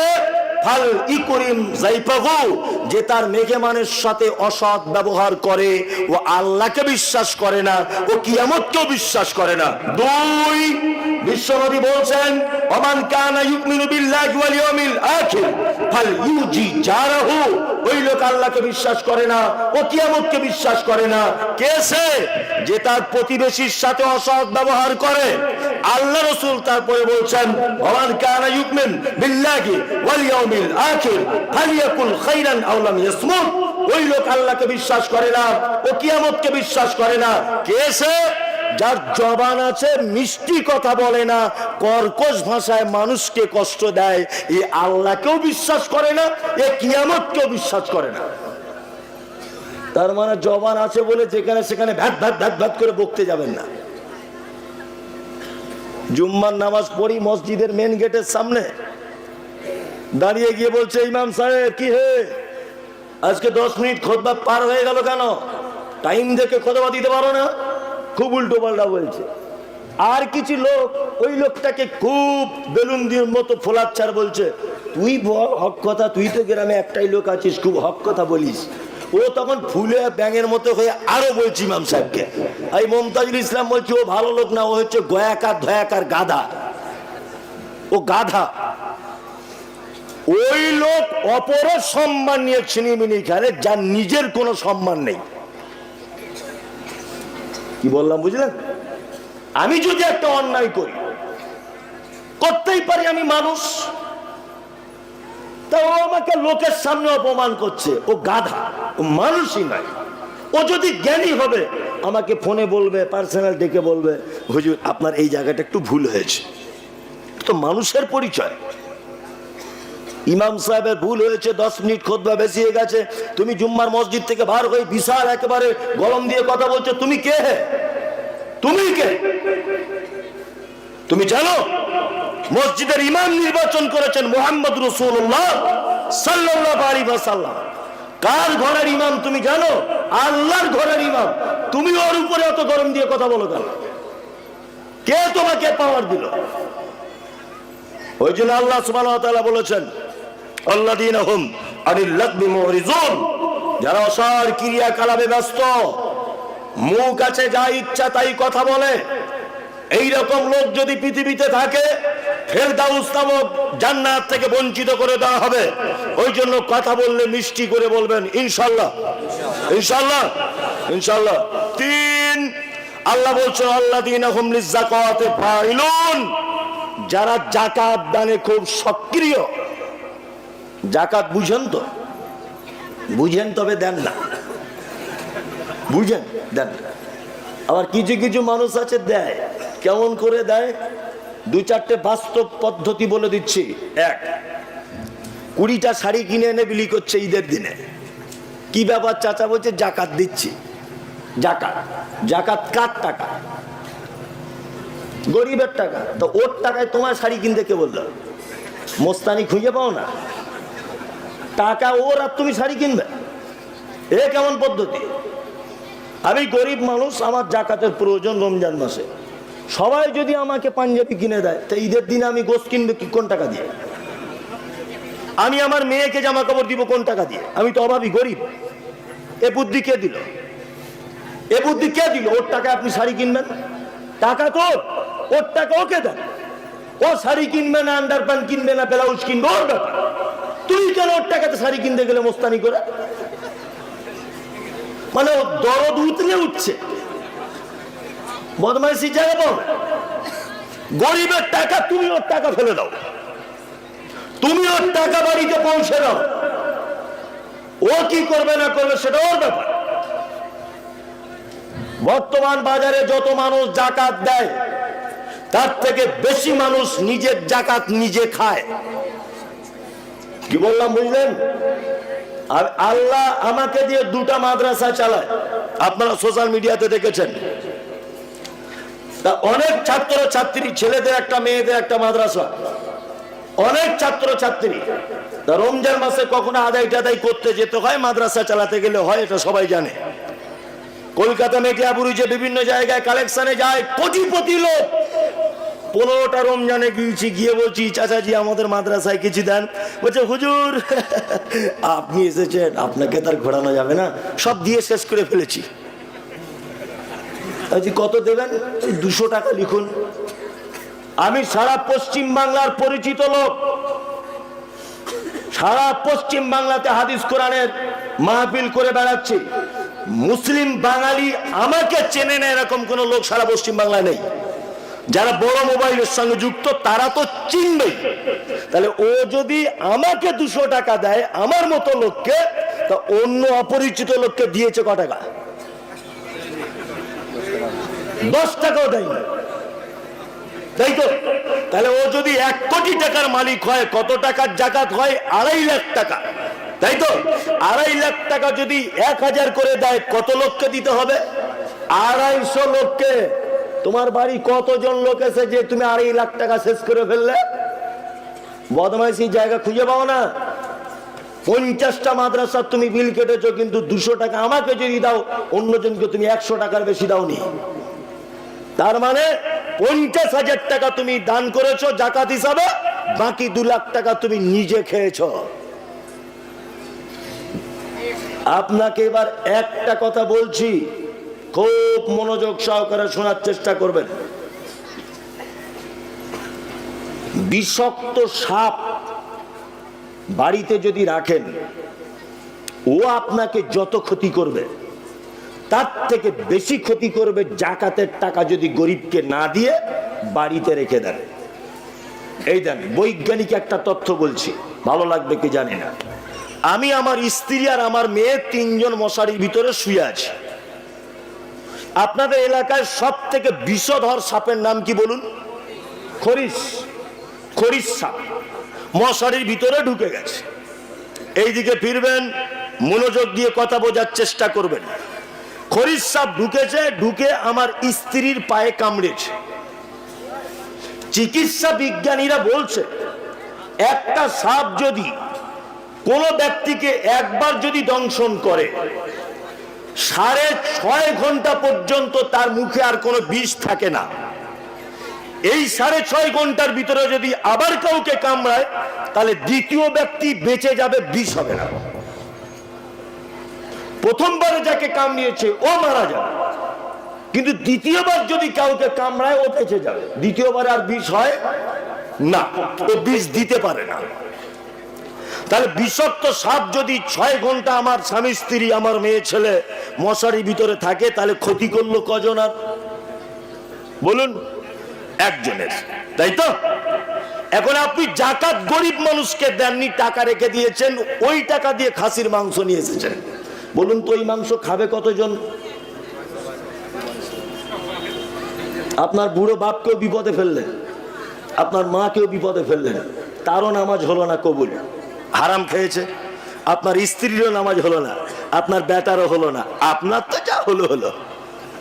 তাহলে বিষাক্ত সাপের থেকে ডেঞ্জারেস হারাম জাকাত না দিয়ে মাল গচ্ছিত করে বাড়িতে রাখা। বোঝাতে পেরেছি? ইনশাল্লাহ যারা জাকাতের নিসাবে চলে এসেছেন, গরিব দুস্থ মানুষদের মাঝখানে বিলি বন্টন করতে কোনো রকমের দেরি যেন না হয়। একদম সাথে সাথে টাকা টাকায় দিয়ে দিবেন। শাড়ি ও কিনবে, লুঙ্গি ও কিনবে, গামছা ও কিনবে। আল্লাহ বলছে যারা জাকাত দানে খুব সক্রিয়, ইনশাল্লাহ আমরা জাকাতের ব্যাপারে খুব সক্রিয় থাকবো ইনশাল্লাহ। ইনশাল্লাহ আল্লাহ তাআলা বলছেন, ওয়াল্লাযীনা হুম লিফুরুজিহিম হাফিজুন, যারা তাদের লজ্জাস্থানের হেফাজত করে। এই জায়গাটা কিছু কথা বলতে হবে। পর্দা করে যারা, এই এদিকে ফিরুন। ছোট থেকে বক্তব্য শুনে আসছি শুধু মেয়ে ছেলেরা পর্দা করবে। ও একটা মহিলা একটু মেজাজ দিয়ে তার স্বামীর সাথে কথা বলছে। স্বামীটা তখন বলছে, বেশি ফাতার ফাতার করবি না, আমার পায়ের তলায় তোর জান্নাত, তাহলে মাল পাবি না। আমি মমতাজুল ইসলাম বলছি, মায়েরা যারা আছেন, স্বামীর পায়ের তলায় জান্নাত, এটা মিথ্যা কথা। কি বললাম বুঝলেন? এটা মিথ্যা কথা। যদি বলছেন আপনি আজকে এরকম কি আজে বাজে কথা বলে দিলেন, ইয়েস, পিতা মাতার পায়ের তলায় জান্নাত। ছোট থেকে শুনছি কি শুনছি না? জি না। হাদিসের যে বাক্যটা সেটা হচ্ছে মায়ের পায়ের তলায় জান্নাত। এখানে যত বড় বড় আলেম আছেন জিজ্ঞেস করে নেন, ওইখানে যে শব্দ ব্যবহার করেছেন মায়ের পায়ের তলায় জান্নাত, আমরা টান করে বলতে গিয়ে বলি বাবারা পিতামাতার পায়ের তলায় জান্নাত, পিতার নয় মায়ের পায়ের তলায়। মা বলতে কে? নারী, নারীর পায়ের তলায় জান্নাত। কি বললাম বুঝলেন?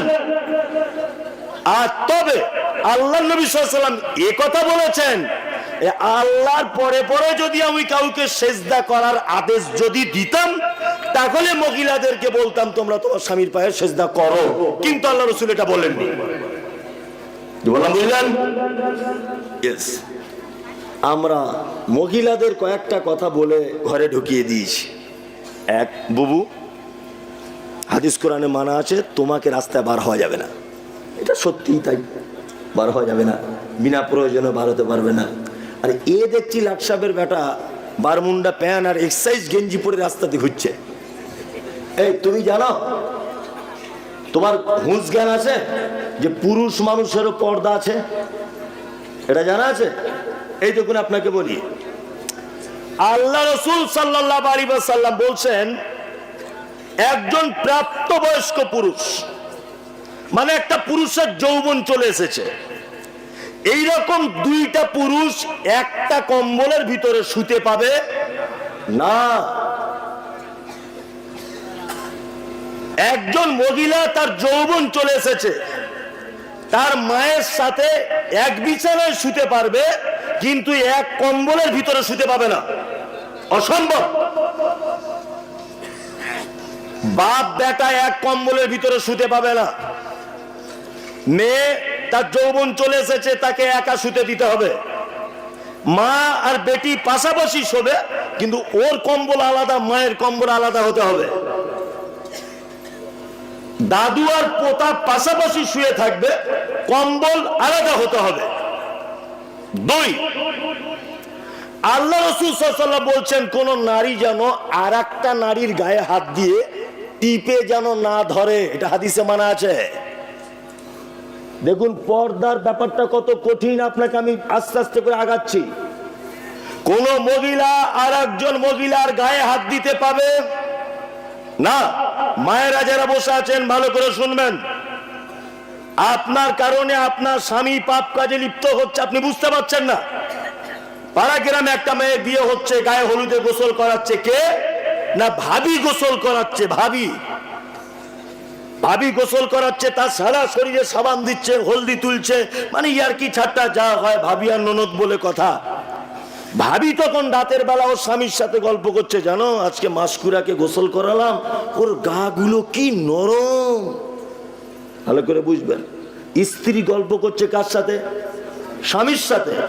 ও স্বামী তখন মনে মনে ভাবছে তোর শরীর তো খুব শক্ত, তাহলে মাসকুরাই ভালো। এটা মনে মনে ভাবতে পারে কি পারে না? পারে। মুহাম্মদ সাল্লাল্লাহু আলাইহি ওয়াসাল্লাম তাই বলছেন, কোন মহিলা আরেকজন মহিলার গায়ে হাত দিয়ে তার শরীরটা নরম না তার শরীরটা শক্ত এটা যেন অনুভব না করে। তার স্বামীকে যদি বলে, তার স্বামী গোপন ব্যভিচারে লিপ্ত হতে পারে, অন্তরের ব্যভিচারে লিপ্ত হবে। আর একটা কথা বলি, পুরুষ মানুষ অনেক সময় দেখতে পাওয়া যায় খালি গায়ে ঘুরছে, হচ্ছে না? বাজারে দেখতে পাওয়া যায়। জি না, একজন মহিলাকে দেখে একটা পুরুষের মাথায় যেমন কাজ করে না, ভালো মেয়ে কেউ যদি দেখে, পুরুষ মানুষের এটা একটা মানে নেশা। ওরে বাবা সুন্দরী মেয়ে, তাকে দু চারবার দেখে যেমন তার মনে খারাপ ধারণা আসে, ঠিক তেমন একটা খুব সুপুরুষ হ্যান্ডসাম ছেলে, সেইরাম শাহরুখ খানের মতো দেখতে, সে যদি খালি গায়ে একদম বুকের ছাতি বার করে রাস্তা দিয়ে ঘোরে, তো মহিলাদেরও এরকম নজর লাগে। এটা আল্লাহ রাসূল বলছেন, নজর লেগে যাবে। ওই জন্য ও গোপন ব্যভিচারে লিপ্ত হবে। ওই জন্য পুরুষের উচিত সব সময়তে শরীর ঢেকে রাখা। ওই জন্য আল্লাহ রাসূল সাল্লাল্লাহু আলাইহি ওয়াসাল্লাম কখনো কোনো ফাঁকা জায়গায় গোসল করতেন না। আগে আন্ডার প্যান্ট পরে ঘুরতো, কেউ চিনতো না। এখন কোথা থেকে নাকি ঠিকাদার হয়েছে বড় মহাজন, কেরালা থেকে বাড়ি এসে ফাড়া লুঙ্গি পরে আর খালি গায়ে গলায় একটা সোনার চেন পরে এরকম করে রাস্তা দিয়ে হাঁটছে, মানে কি ছিনু আর কি হুনু, কি বললাম বুঝলেন না? এরকম লোক আছে না এলাকাতে? আছে, একদম নয়।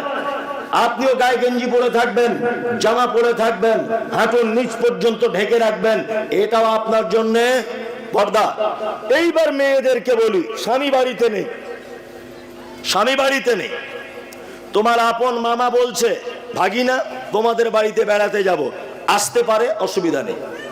স্বামী বাড়িতে নেই, তোমার বোনের বেটা বলছে খালা তোমার বাড়িতে বেড়াতে যাব, কোনো অসুবিধা নেই। তোমার ভাইয়ের বেটা বলছে ফুপু তোমার বাড়িতে বেড়াতে যাব, কোনো অসুবিধা নেই। তোমার স্বামী বাড়ি নেই, তোমার আপন চাচা বলছে বেড়াতে যাব, সমস্যা নেই। তোমার স্বামী বাড়ি নেই, আপন দাদু বলছে বেড়াতে যাব, সমস্যা নেই। তোমার স্বামী বাড়ি নেই, তোমার আপন নানা বলছে তোমার বাড়িতে বেড়াতে যাব, কোনো অসুবিধা নেই। স্বামী থাক আর না থাক, কিন্তু তোমার স্বামী বাড়িতে নেই, হঠাৎ করে একটা লোক এসেছে, তুমি তাকে মামা বলে ডাকছো। শাশুড়ি জিজ্ঞাসা করে বলছে বৌমা তোমার এই মামাটাকে তো আগে কোনোদিন দেখিনি।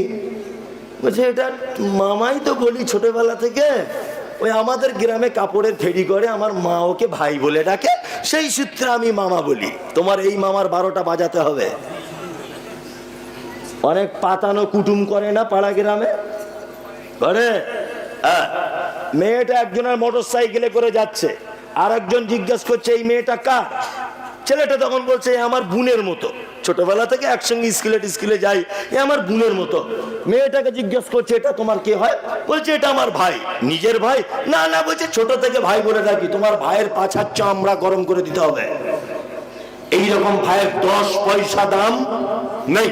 মামাতো ভাই, খালাতো ভাই, ফুফুতো ভাই, পাতানো ভাই, পাতানো মামা, পাতানো বাপ, কোন রকমের পাতানো চলবে না। নিজের মামা, নিজের দাদু, নিজের ভাইয়ের বেটা, নিজের বোনের বেটা, নিজের আত্মীয় মানে নানা, নিজের দাদু, এই সম্পর্ক ছাড়া, আপন শ্বশুর, এই সম্পর্ক ছাড়া বাকি যত আছে সবার সামনে পর্দা করা ফরজ। সব থেকে গুরুত্বপূর্ণ আর একটা কথা বলি, আমার স্ত্রীর বাচ্চা কাচ্চা হয় না, এটা কিন্তু অরিজিনাল নয়। আমার একটা ছেলে একটা মেয়ে, আমি বোঝানোর জন্য বলছি। দাদা লোকে আমার বউ যদি শোনে তা 12টা বাজিয়ে দেবে। আমার একটা ছেলে একটা মেয়ে, আমার স্ত্রীর বাচ্চা কাচ্চা হয় না, বোঝানোর জন্য বলছি। এখন আমার স্ত্রী আমাকে বারবার বলছে হসপিটালে যাও না, যদি একটা ছেলে পাওয়া যায় তাহলে আমরা মানুষ করব। তা আমি হসপিটালে বা কোনো নার্সিংহোমে যোগাযোগ করলাম, আমার স্ত্রী বলেছে তাই নিয়ে আমি একটা ছোট্ট বাচ্চা ছেলে নিয়ে এসেছি, এই মোটামুটি 4-5 দিনের বাচ্চা, লিখিত করে নিয়ে এসেছি। আস্তে আস্তে আস্তে আস্তে বাচ্চাটা বড় হলো। বড় হওয়ার পরে ও আমার স্ত্রীকে কি বলে ডাকে? মা। আর আমাকে আব্বা, তাই তো? আস্তে আস্তে আস্তে আস্তে বড় হলো। আমার স্ত্রীর স্তনে তো দুধ নেই, কারণ পেটে তো ও বাচ্চা রাখেনি। যে কোনো মহিলা যদি পেটে বাচ্চা না রাখে তাহলে তার স্তনে দুধ থাকতে পারে না, থাকতে পারে না। এখন আমার স্ত্রী বুকে দুধ নেই, তা ও কি দুধ খাবে? না কেনা পাউডার দুধ ওকে খাওয়ানো হচ্ছে। ও আস্তে আস্তে আস্তে বড় হতে হতে 10 বছর বয়স হয়ে গেল। ও আমার স্ত্রীকে মাই বলে, আমাকে আব্বাই বলে। এই বড় হতে হতে হতে হতে ওর গোপদারি উঠে গেছে, যৌবন চলে এসেছে। আমার স্ত্রীকে মাই বলে, আমাকে আব্বাই বলে। আপনাদের কাছে জানতে চাইছি, আমার এই মানুষ করা পালিত পুত্রটি আমার স্ত্রীর সামনে পর্দা আছে না নেই? ইয়েস, আছে। মা বলে ডাকছে, তার পেচ্ছাপ পায়খানা পরিষ্কার করেছে, কিন্তু এখন তার যৌবন চলে এসেছে, আমার স্ত্রীর সঙ্গে তার পর্দা আছে। পর্দা থাকতো না যদি ও আমার স্ত্রীর 1 ঢোক দুধ যদি পান করে নিত, বুকের দুধ, তাহলে আর পর্দা থাকতো না। তার মানে পর্দা এত কঠিন, এত কঠিন যে পালিত পুত্রের সাথে পর্যন্ত পর্দা করতে হবে। আরে পালিত পুত্রের যদি পর্দা লাগে, তোমার পাতানো মামা চলে? তোমার পাতানো ভাই আর টিকে? তোমার পাতানো খালু আর টিকবে? টিকবে না। পর্দা খুব জটিল ও কঠিন। মায়েরা যারা আছেন, আপনাদেরকে খুব জোরালো করে বলছি, বিনা প্রয়োজনে বাড়ি থেকে বার হওয়ার চেষ্টা করিয়েন না। নিজেকে হেফাজত করে রাখুন, নিজেকে হেফাজত করুন। পুরুষ যারা বসে আছেন আপনাদেরকেও বলছি, আপনারাও পর্দা করুন, নিজেকে হেফাজত করার চেষ্টা করুন। ইনশাআল্লাহ আমরা সবাই করব, ইনশাআল্লাহ ইনশাআল্লাহ। চলুন, আল্লাহ সুবহানাহু ওয়া তাআলা তারপরে বলছেন, ইল্লা আলা আজওয়াজিকুম আও মা মালাকাত আইমানুকুম ফাইন্নাকুম গায়রু মালুমিন। শোনো, যৌবনের খিদা তুমি শুধু তোমার স্ত্রীর সাথে পূরণ করতে পারবে।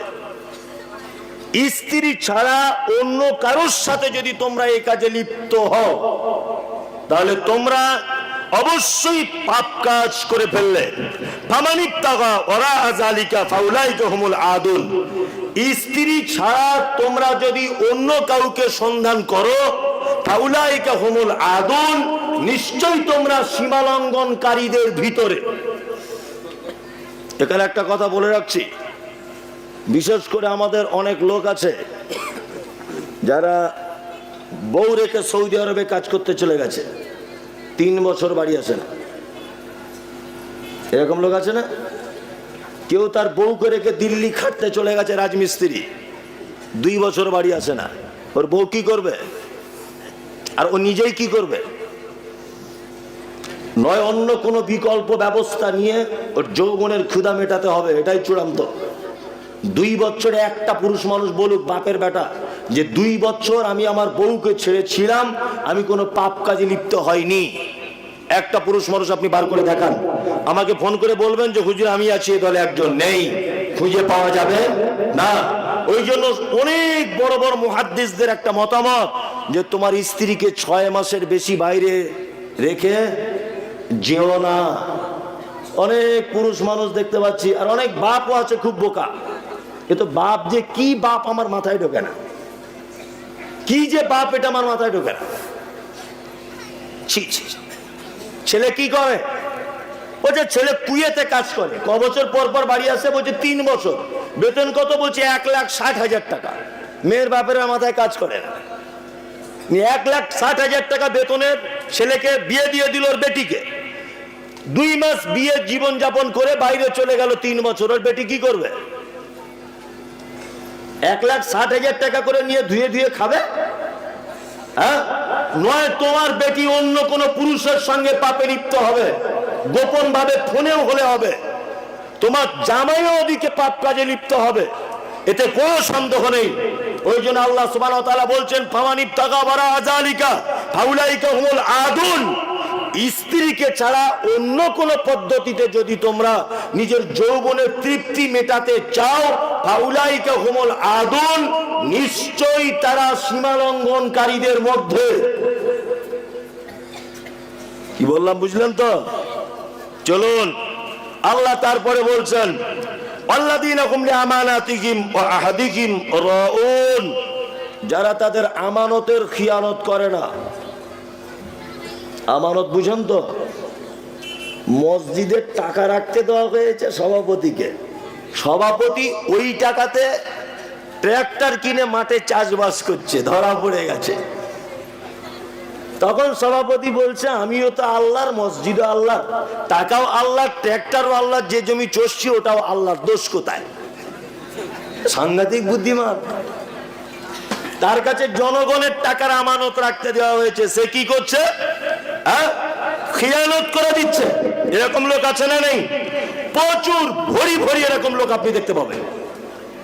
আল্লাহ তাআলা তারপরে বলছেন, কি বলছেন? আল্লাযীনা হুম আলা সালাওয়াতিহিম ইউহাফিজুন। যারা তাদের সালাত সমূহকে হেফাজত করে। এবার একটা কথা বলছি, খুব মজাও লাগবে, রাগও হবে। প্রথমে আল্লাহ বলেছেন তোমরা নামাজ পড়ো বিনয়ীর ভাব নিয়ে, তাই তো?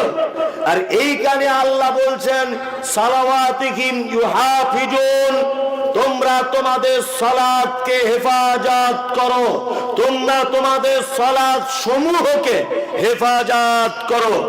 আমাদের বর্তমান বাজারে কয়েক রকমের নামাজি দেখতে পাওয়া যায়। বলি বিসমিল্লাহ,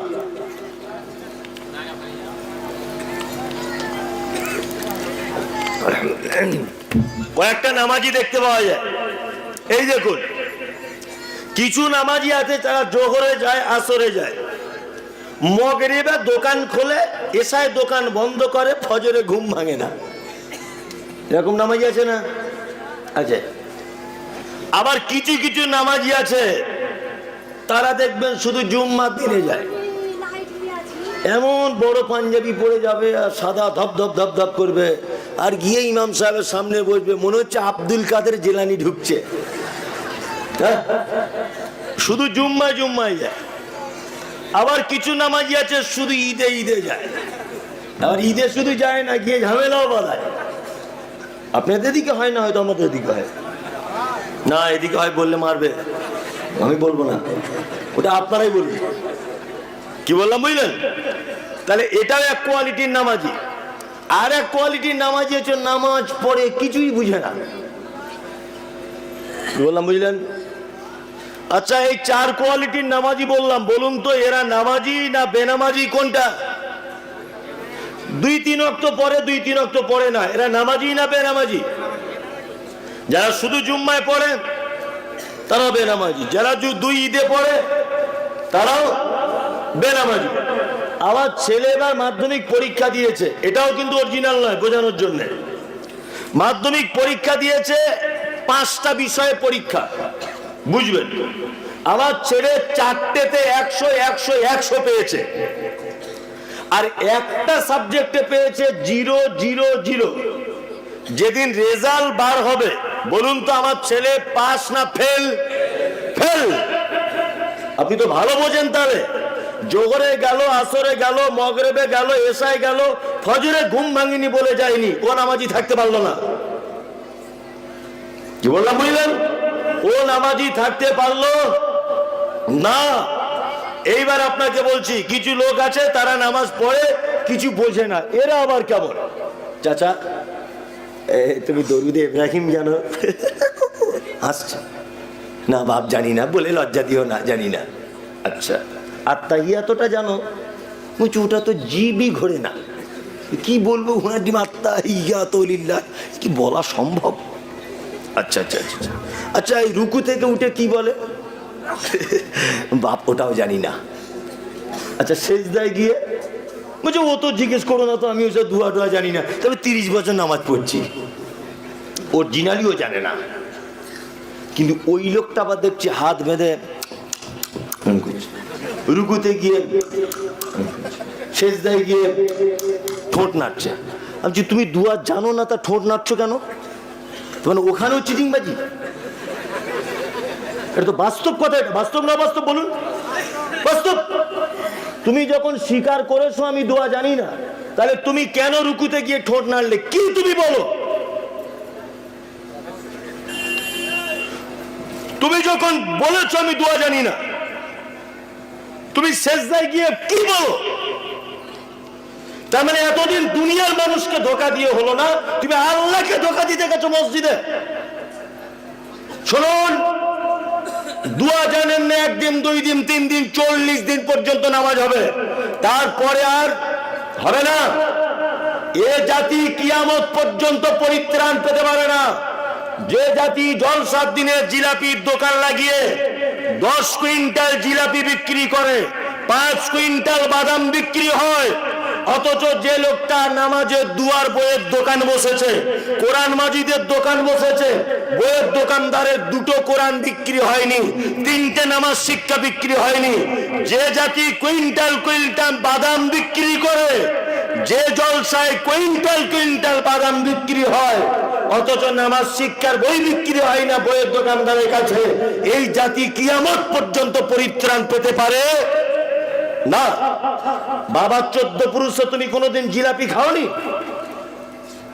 কে তোমাকে বললো 5 কেজি জিলাপি কিনতে হবে? বাদাম জীবনে চোখে দেখোনি? ওই বাদামের টাকাটা তুমি তো 2টো নামাজ শিক্ষার বই কিনতে পারতে। জীবনে তুমি দেখোনি জলসাতে জিলাপির দোকান? আজকেই তোমাকে সব পয়সা জিলাপি কিনে নিতে হলো। বাড়ি যাওয়ার সময় বইয়ের দোকান থাকলে 2টো নামাজ শিক্ষার বই কিনুন। নামাজে যদি পড়েন সব দোয়াগুলো মুখস্থ করার চেষ্টা করুন। এই বদমাইশি আর কতদিন চলবে?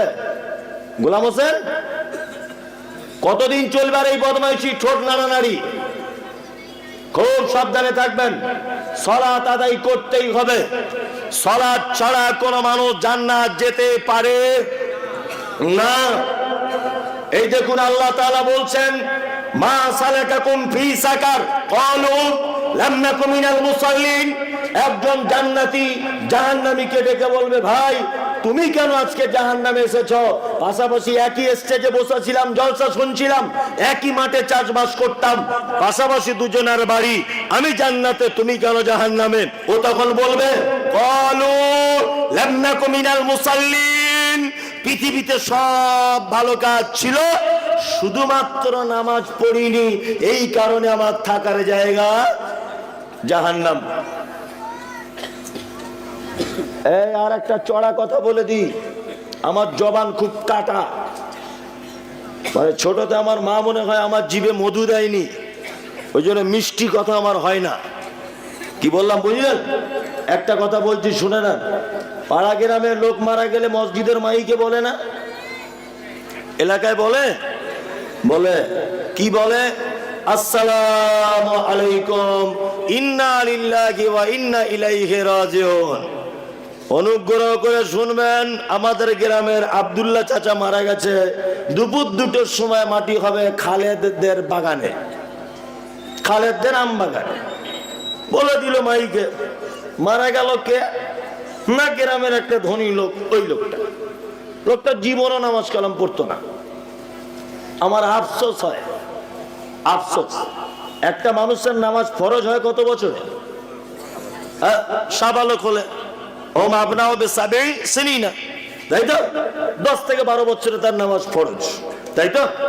লোকটা মারা গেল 60 বছর বয়সে, তাহলে ও নামাজ ফরজ অবস্থায় ছিল কত বছর? 50 বছর। মসজিদের পাশে ওর বাড়ি, প্রত্যেক ওয়াক্তে 50 বছরে এক ওয়াক্ত আপনাদের গ্রামে মসজিদে আজান হয়নি, কারো জানা আছে? আপনাদের গ্রামে এক ওয়াক্ত আজান মিস গিয়েছে আপনার জন্মের পর থেকে, কারো জানা আছে? নেই। তাহলে 50 বছর ধরে ওই লোকটাকে বলা হচ্ছে হাইয়া আলাস সালাহ, নামাজের দিকে এসো। আল্লাহর ঘর থেকে আহ্বান করা হয়েছে ওকে, ও আল্লাহর ঘরে যায়নি। আর ও কোন লাট সাহেবের বেটা যে ও মারা গেল, আর মসজিদের মাইকে বলা হচ্ছে অমুক লোক মারা গেল। মসজিদের মাইক কি আইসক্রিম ওয়ালার মাইক? বদমাইশির জায়গা পাও না? 50 বছর আল্লাহর ঘর থেকে তাকে ডাকা হলো, 50 বছর তাকে আল্লাহর তাকে ডাকলো নামাজের জন্য। 50 বছর মসজিদের মুয়াজ্জিনকে অপমান করেছে, 50 বছর আল্লাহর হুকুমকে অপমান করেছে, 50 বছর মুহাম্মদ সাল্লাল্লাহু আলাইহি ওয়াসাল্লামের দেখানো রাস্তাকে অস্বীকার করেছে। ও কোন এমন লাট সাহেবের বেটা যে ও মারা গেল আর মসজিদের মাইকে 4 বার করে বলা হচ্ছে? যে বলছে তার যে কি করবে আল্লাহ ভালো জানে। কেন কেন মুহাম্মদ সাল্লাল্লাহু আলাইহি ওয়াসাল্লাম তিনি বলেছেন, বাইনাল আবদি বাইনাল কুফরি তারকুস সালাত। একজন কাফের আর একজন মুসলিমের ডিফারেন্স এতটুকুই যে সালাত আদায় করে সে মুসলিম, সে ইমানদার, সে আল্লাহকে বিশ্বাস করে। যে সালাত আদায় করে না ও আল্লাহকে বিশ্বাস করে না। সালাত একটি ইম্পর্টেন্ট ইবাদত। সালাত আদায় না করলে তার থাকার জায়গা জাহান্নাম, এটা আল্লাহ নিজে বলছেন। এইবার আপনাকে আমি একটা গুরুত্বপূর্ণ কথা বলি, দেখুন তো এই কথাটা নেওয়া যায় কিনা। একটা লোক মারা গেল, ইমাম সাহেব মাইয়েতের দিকে পিছন করে বা সাইড করে দাঁড়িয়ে জানাজার মুসল্লিদের উদ্দেশ্য করে বলছেন, কুল্লু নাফসিন যায়কাতুল মাউত, পৃথিবীর সব প্রাণীদের মৃত্যুর স্বাদ গ্রহণ করতে হবে। ইমাম সাহেবরা বলে না? বলে। আপনারা সকলেই জানেন আব্দুল্লাহ চাচা মারা গেছে। দুনিয়ার জিন্দেগিতে কোনো ভুল ত্রুটি থাকলে আপনারা আল্লাহর হস্তে ক্ষমা করে দেবেন, বলে না? যদি ঋণ টিন কিছু করে থাকে তাহলে অবশ্যই আপনারা তার ছেলেদের বলবেন পরিশোধ করে দেবে, না হলে আল্লাহর রাস্তায় ক্ষমা করে দেন। এটা বলে কি বলে না? বলে। তারপরে জানাজার নামাজ শুরু হয়। তারপর ইমাম সাহেব বলে, এতবার কুলুহু পড়ো, এতবার দরুদ শরীফ পড়ো। গ্রামের 30টা খতম আছে, ওর নামে বক্সে দাও। ওইদিকে ওর ছেলেরা খুব দোয়া করছে, ওর মেয়েরা দোয়া করছে, ওর স্ত্রী তো কেঁদে পাগল। মাদ্রাসার জানাজা হয়ে গেল, সব লোক দোয়া করলো। দোয়া করার পরে মাদ্রাসায় চলে এসেছে। গ্রামের মাদ্রাসায় এসে 4টে বড় বড় খাসি কিনে দিয়ে বলছে, হুজুর আপনারা আমার আব্বার জন্য দোয়া করবেন। একটা ছেলে তো অজ্ঞান হয়ে যাচ্ছে মাঝে সাঝে, এত বাপকে ভালোবাসতো। জলসা হচ্ছে, মসজিদের নামে 1 লাখ টাকা দান করে দিয়ে চলে গেল, আমার আব্বার জন্য দোয়া করবেন। কিন্তু ওরা আব্বা এত ভালো লোক ছিল, শুধু নামাজ পড়েনি। কি বললাম বুঝলেন না? দারুল উলুম দেওবন্দের হুজুর এনে যদি দোয়া করান, আপনি মদিনা মসজিদে নববীর ইমামকে দিয়ে যদি দোয়া করান, কলকাতার বক্তা মমতাজুলকে যদি দোয়া করান, কোন কারো দোয়াতে ওর বাপ জান্নাত ঢুকতে পারবে না। অসম্ভব ব্যাপার। বাপ মারা গেছে, 40 দিন বড় করে খানা করে লোককে খাইয়ে দিল। সব লোক আলহামদুলিল্লাহ বলে, গোশের ভালো টেস্ট, মাছটা খুব স্বাদ, ডালটা তো আরো ভালো, হাত মুছে দিয়ে চলে গেল। ঘোড়ার ডিম হলো, 10 পয়সাও কোনো লেখি নেই। তোমার আব্বা তো সালাতি আদায় করেনি, তোমার আব্বা তো নামাজই পড়েনি। আর আল্লাহর ভাষা, মা সালাকাকুম ফি সাকার ক্বালু লাম নাকু মিনাল মুসাল্লিন। একজন জাহান্নামীকে জিজ্ঞাসা করা হবে, তুমি কেন জাহান্নামে এসেছো? ও তখন বলবে, নামাজ পড়িনি তাই জাহান্নামে এসেছি। এই জলসা যারা দিচ্ছেন আর যারা শুনছেন, কারা কারা নামাজ পড়েন হাত তুলুন তো। 5 ওয়াক্ত কারা কারা পড়েন? এইখানে ডুপ্লিকেট করে হাত তোলা যাবে না, খুব বিপদ। হ্যাঁ না? আর যারা চালাকি করবেন, চালাকদের কি অবস্থা জানেন তো? ওরে বাবা, চালাকদের, হ্যাঁ চালাকদের আরো সর্বনাশ। একটা মাঝখানে কথা বলি, অনেকক্ষণ ধরে আপনারা শুনছেন তো। একটা লোকের পাতলা পায়খানা হচ্ছে খুব, তাও ডাক্তারখানাতে গেছে। মনোযোগ দিয়ে শুনবেন, যা লুঙ্গি পরে আছেন সাবধানে বসবেন। তা পাতলা পায়খানা হচ্ছে, লোকটা ডাক্তারখানাতে গেছে। তা দামি ডাক্তার হলে ঔষধ দেয় না প্রেসক্রিপশন করে দেয়? প্রেসক্রিপশন করে দেয়। ও মূর্খ সুর করলো, প্রেসক্রিপশন টিপশন সব বুঝে না। তা ও চাষিবাসী মানুষ, ও প্রেসক্রিপশন নিয়ে বাড়ি চলে এসেছে। ওর বউ তখন বলছে যে ডাক্তার কি বললো? বলছে ঘোড়ার ডিম 500 টাকা ফিরিয়ে নিল, দেখ না কি ঘেঁচে মেঝে কি করে দিল, কিছু বুঝতে পারছি না। ওর স্ত্রী তখন বলছে, এক কাজ করো, তুমি মল্লিকদের ফার্মেসি একবার যাও তো, গিয়ে দেখাও। মল্লিকদের ফার্মেসি গেছে জিজ্ঞেস করতে যে এটা কি বলো দেখি। ফার্মেসিওয়ালা থেকে বলছে, পায়খানা কতদিন হচ্ছে? বলছে আজ প্রায় 1 সপ্তাহের কাছাকাছি। কোনো মতেই ব্রেক ধরছে না, ব্রেক ফেল অটোমেটিক। এখন ফার্মেসিওয়ালা বলছে ডাক্তার পায়খানা পরীক্ষা করতে বলেছে, যে কোনো ইনফেকশন আছে কিনা দেখবে, আর পেচ্ছাবও সাথে পরীক্ষা করতে বলেছে, আর 2টো ওষুধ দিয়েছে এই 2-4 দিন খাওয়ার জন্য। ভালো, ও লোক ওষুধ নিয়েছে, প্রেসক্রিপশন নিয়ে বাড়ি চলে এসছে। ওর চালাকদের কি হয়, ওর স্ত্রী বাড়িতে এসে বলছে, হ্যাঁ গো জিজ্ঞেস কিছু করলে? বুঝে জিজ্ঞেস করেছি, পেচ্ছাপ পায়খানা পরীক্ষা করতে বলেছে। ওর স্ত্রী তখন বলছে, কতটা করে পরীক্ষা করতে হবে, পরিমাণে এটা জিজ্ঞেস করেছো? তা তো জিজ্ঞেস করা হয়নি। আর বুড়োটা তখন বলছে, বারবার আর কতবার যাব, মাল একটু বেশি করেই নিয়ে যাব, যদি শর্ট পড়ে এর থেকে নিয়ে নেবে, এটা ভেবেছে। নিয়ে বুড়ো মানুষ সকালবেলাতে, আগেকার দিনে মিষ্টির হাঁড়ি পাওয়া যেত না, মিষ্টির হাঁড়িতে 1 হাঁড়ি পায়খানা করেছে, বুড়ো মানুষের যা হয়।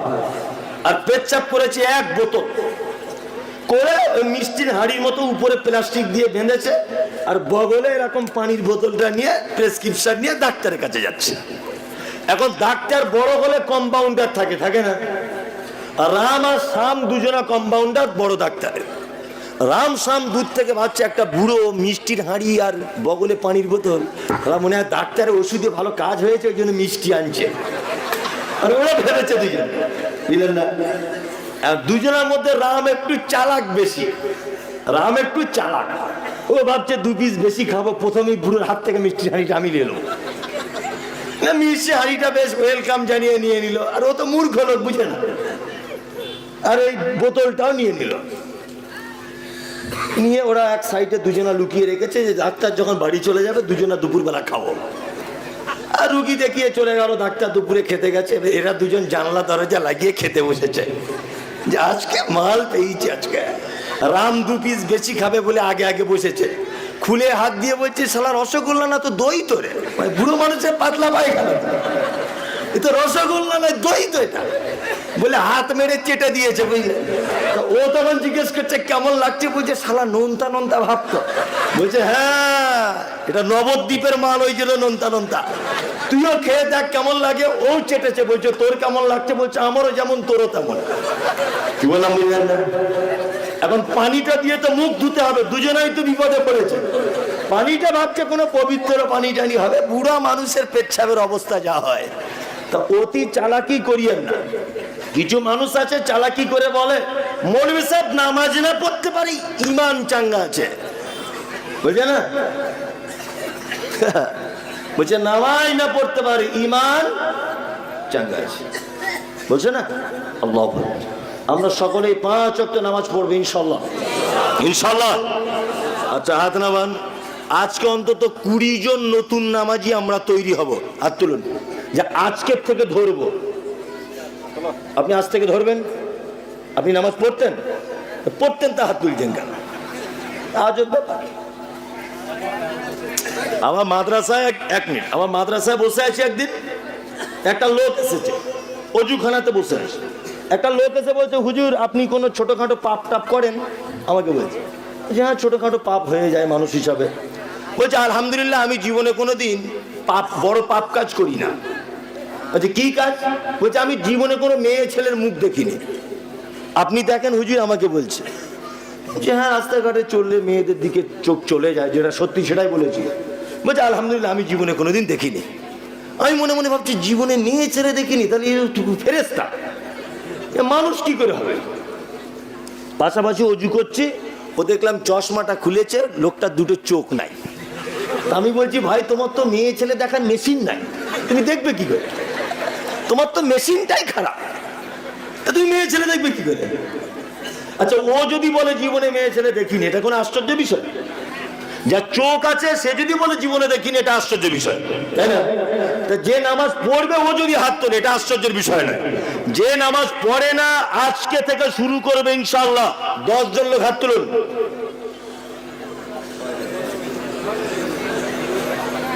তুলুন। মানে আমার বক্তব্য দিতে আশাই ভুল হয়েছে, সব তো ফেরেশতা এখানে, সব নামাজি, তাই না? আছেন কেউ? নাই। অত সহজ নয়।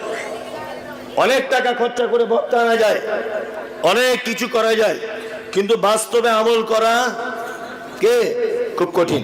তবে ইনশাআল্লাহ আমরা হাত তুলি আর না তুলি পড়ার চেষ্টা করব ইনশাআল্লাহ। আল্লাহ তাআলা তারপরে বলছেন উলাইকা হুমুল ওয়ারিসুন, এরা হচ্ছে উত্তরাধিকারী কিসের? ফেরদাউসের। আল্লাযীনা ইয়ারিসুনাল ফিরদাউসা হুম ফিহা খালিদুন, এদের জন্য রয়েছে চিরস্থায়ী জান্নাতুল ফেরদাউস। ইনশাআল্লাহ আমরা ফেরদাউসের জন্য রেডি হব ইনশাআল্লাহ, ইনশাআল্লাহ। তাহলে ফেরদাউস বলে দিলাম, এবার একটা ভয়ঙ্কর জাহান্নাম বলে দিই। বলবো না ছেড়ে দিব? বলে দিই বড় একটা জাহান্নামের কথা বলে দিই। আল্লাহ তাআলা বলছেন ওয়াইলুল লিকুল্লি হুমাযাতিল লুমাযা, দুর্ভোগ তাদের জন্য যারা মানুষের সামনে এবং পিছনে বদনাম করে বেড়ায়। 2 আল্লাযী জামা মালা ওয়া আদ্দাদা, যারা তাদের মাল জমা করে করে রাখে। ইয়াহসাবু আন্না মালাহু আখলাদা, যারা এটা ভাবে যে আমার মাল চিরস্থায়ী থাকবে, আমি মালের মাধ্যমে বেঁচে যাব। মাল কাউকে বাঁচাতে পারে? পারে না। কিছুদিন আগে ভারতবর্ষের একজন ধনী মানুষ মারা গেলেন, নাম তার রতন টাটা। 1 টাকা নিয়ে যেতে পেরেছে? পৃথিবীতে কেউ টাকা পয়সা নিয়ে যেতে পারবে? কেউ পারবে না।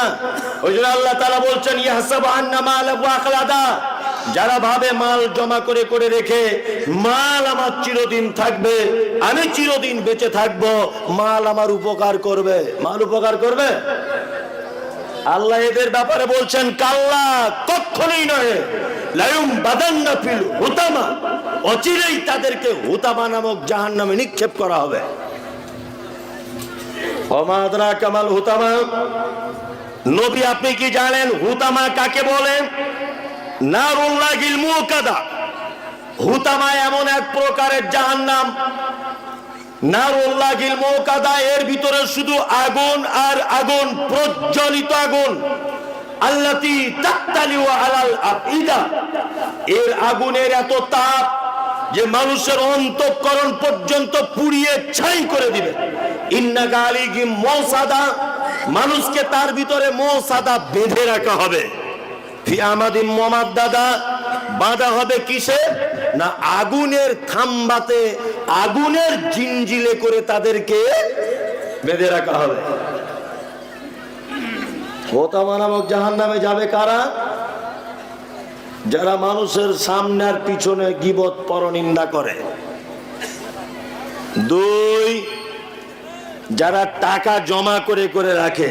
3, যারা এইটা ভাবে যে আমার সম্পদ আমাকে চিরদিনের জন্য বাঁচাবে। কি বললাম বুঝতে পারছেন? তাদের থাকার জায়গা কোথায়? হোতামা। হোতামাটা কেমন? নারুল্লাহিল মুকাদা, আল্লাহর প্রজ্বলিত আগুন। আল্লাতী তাত্তালু আলাল আফইদা, মানুষের অন্তঃকরণ পুড়িয়ে ছাই করে দিবে। ইন্নাকা আলাইহিম মুসাদা, মানুষকে বেঁধে রাখা হবে।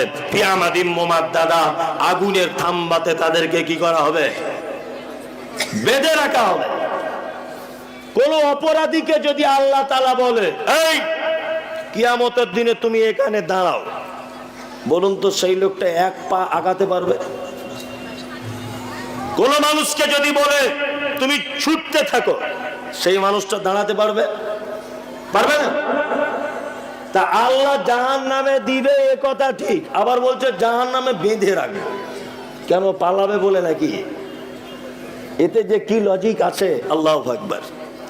আমাদের গ্রামে যখন ছোটখাটো চোর ধরা পড়ে, তখন দেখবেন গ্রামের ল্যাম্পপোস্টে বাঁধে, অনেক সময় বাঁধে না? আর গ্রামের মোড়ল গিয়ে কি বলে, আমাকে চিনিস? তোর চামড়া ছাড়িয়ে লবণ মাখিয়ে দেবো, তোর কোন বাপ আছে দেখবো, তোর আজকে হাত এখান থেকে খুলবে। আমি এই গ্রামের প্রধান, আমি এই গ্রামের মুখিয়া, আমাকে চিনিস? ক্ষমতা দেখায় না? হ্যাঁ, দেখায়। আল্লাহ তাআলা বলছেন ফি আমাদিম মুমাদ্দাদা খুযুহু ফাগুল্লু সুম্মা জাকিমু সাল্লু, প্রত্যেক অপরাধীদের কিয়ামতের দিন ডেকে আনা হবে, তাদের হাত পিছন দিকে বাঁধা হবে, আর হিঁচড়াতে হিঁচড়াতে তাদেরকে জাহান্নামে ঢোকানো হবে, আর জাহান্নামে দিয়ে দড়ি দিয়ে বেঁধে দেওয়া হবে। আল্লাহ নিজের ক্ষমতা দেখাতে গিয়ে বলবে, এই ক্ষমতা ছিল বাবরি মসজিদ ভেঙে দিয়েছিলে, আজকে দেখি তোমার কোন বাপ আছে হাত খুলবে। ক্ষমতা ছিল দলীয় দাপটের কারণে আসামের মাদ্রাসা ভেঙে দিয়েছিলে, আজকে তোমার হাত বেঁধে দিয়েছি, দেখি কে আছে তোমার আজকে এইখান থেকে হাত খুলবে। সেই দিন একচ্ছত্র মালিকানার দায়িত্ব থাকবে কে? আল্লাহ। সেদিন আহকামুল হাকিমিন কে? আল্লাহ। আল্লাহ যদি কোনো মানুষকে বাঁচায় তাহলে মানুষ বাঁচতে পারবে, তাছাড়া বাঁচার কোনো রাস্তা থাকবে না। এই জাহান্নাম থেকে বাঁচার জন্য মুহাম্মদ সাল্লাল্লাহু আলাইহি ওয়াসাল্লাম বলেছেন, ইত্তাকুন নার ওয়ালাউ বিশিক্কি তামারিন, তোমরা জাহান্নাম থেকে বাঁচো, যে কোনো মূল্যে বাঁচো, বাঁচার কিছু নেই। ওয়ালাউ বিশিক্কি তামারিন, তুমি যে খাজুরটা খাচ্ছ, খাজুরটা খেতে খেতে তোমার হাতে অল্প একটু খাজুর বা তার আঁঠিটাও রয়ে গেছে, ওইটা আল্লাহর রাস্তায় দান করে হলেও তুমি জাহান্নাম থেকে বাঁচো। তবে তোমাকে বাঁচতেই হবে জাহান্নাম থেকে। আল্লাহ, জাহান্নাম থেকে কেউ বাঁচাতে পারে? কিয়ামতের দিন থেকে, বিপদ থেকে কেউ বাঁচাতে পারে? পারে? পারে না। কিন্তু বর্তমানে কিছু মানুষের দাবি যে আমাদের মাধ্যমে কিয়ামতের দিন বাঁচানো সম্ভব, এরকম দাবি দেওয়া আছে না? অনেক। জলসা করতে এসে একটা বড় পাগড়ি ছুঁড়ে দিল, খুব বড়, বলছে সবাই পাগড়িতে পাগড়িতে ধরুন। পাগড়িতে পাগড়িতে সবাই ধরলো। বলছে যারা পাগড়িতে চান্স পায় না, ওই পাগড়িতে যারা ধরেছে তোমরা তাদেরকে ধরো। বলছে পাগড়িতে ধরলে কাজ কি? বলছে আমাদের কিয়ামতের দিন নৌকা কন্ট্যাক্ট নেওয়া আছে, একসাথে ধরে জান্নাতে নিয়ে চলে যাবো। বাস্তব ইউটিউব সোশ্যাল মিডিয়া দেখতে পাবেন আপনারা বক্তব্যগুলো। বাস্তব। কিয়ামতের দিন কেউ কারো কোনো উপকার করতে পারবে? বলুন, পারবে না। আল্লাহু আকবার। আচ্ছা, পৃথিবীতে মানুষ হিসাবে আপনাকে ভালোবাসে কে? কথা বুঝে তবে বলুন। আমি বলেছি মানুষ, আপনি যে মানুষ বা অন্য মানুষ, এই মানুষের ভিতরে আপনাকে সব থেকে ভালো বেশি কে বাসে? কে? মা। আলহামদুলিল্লাহ।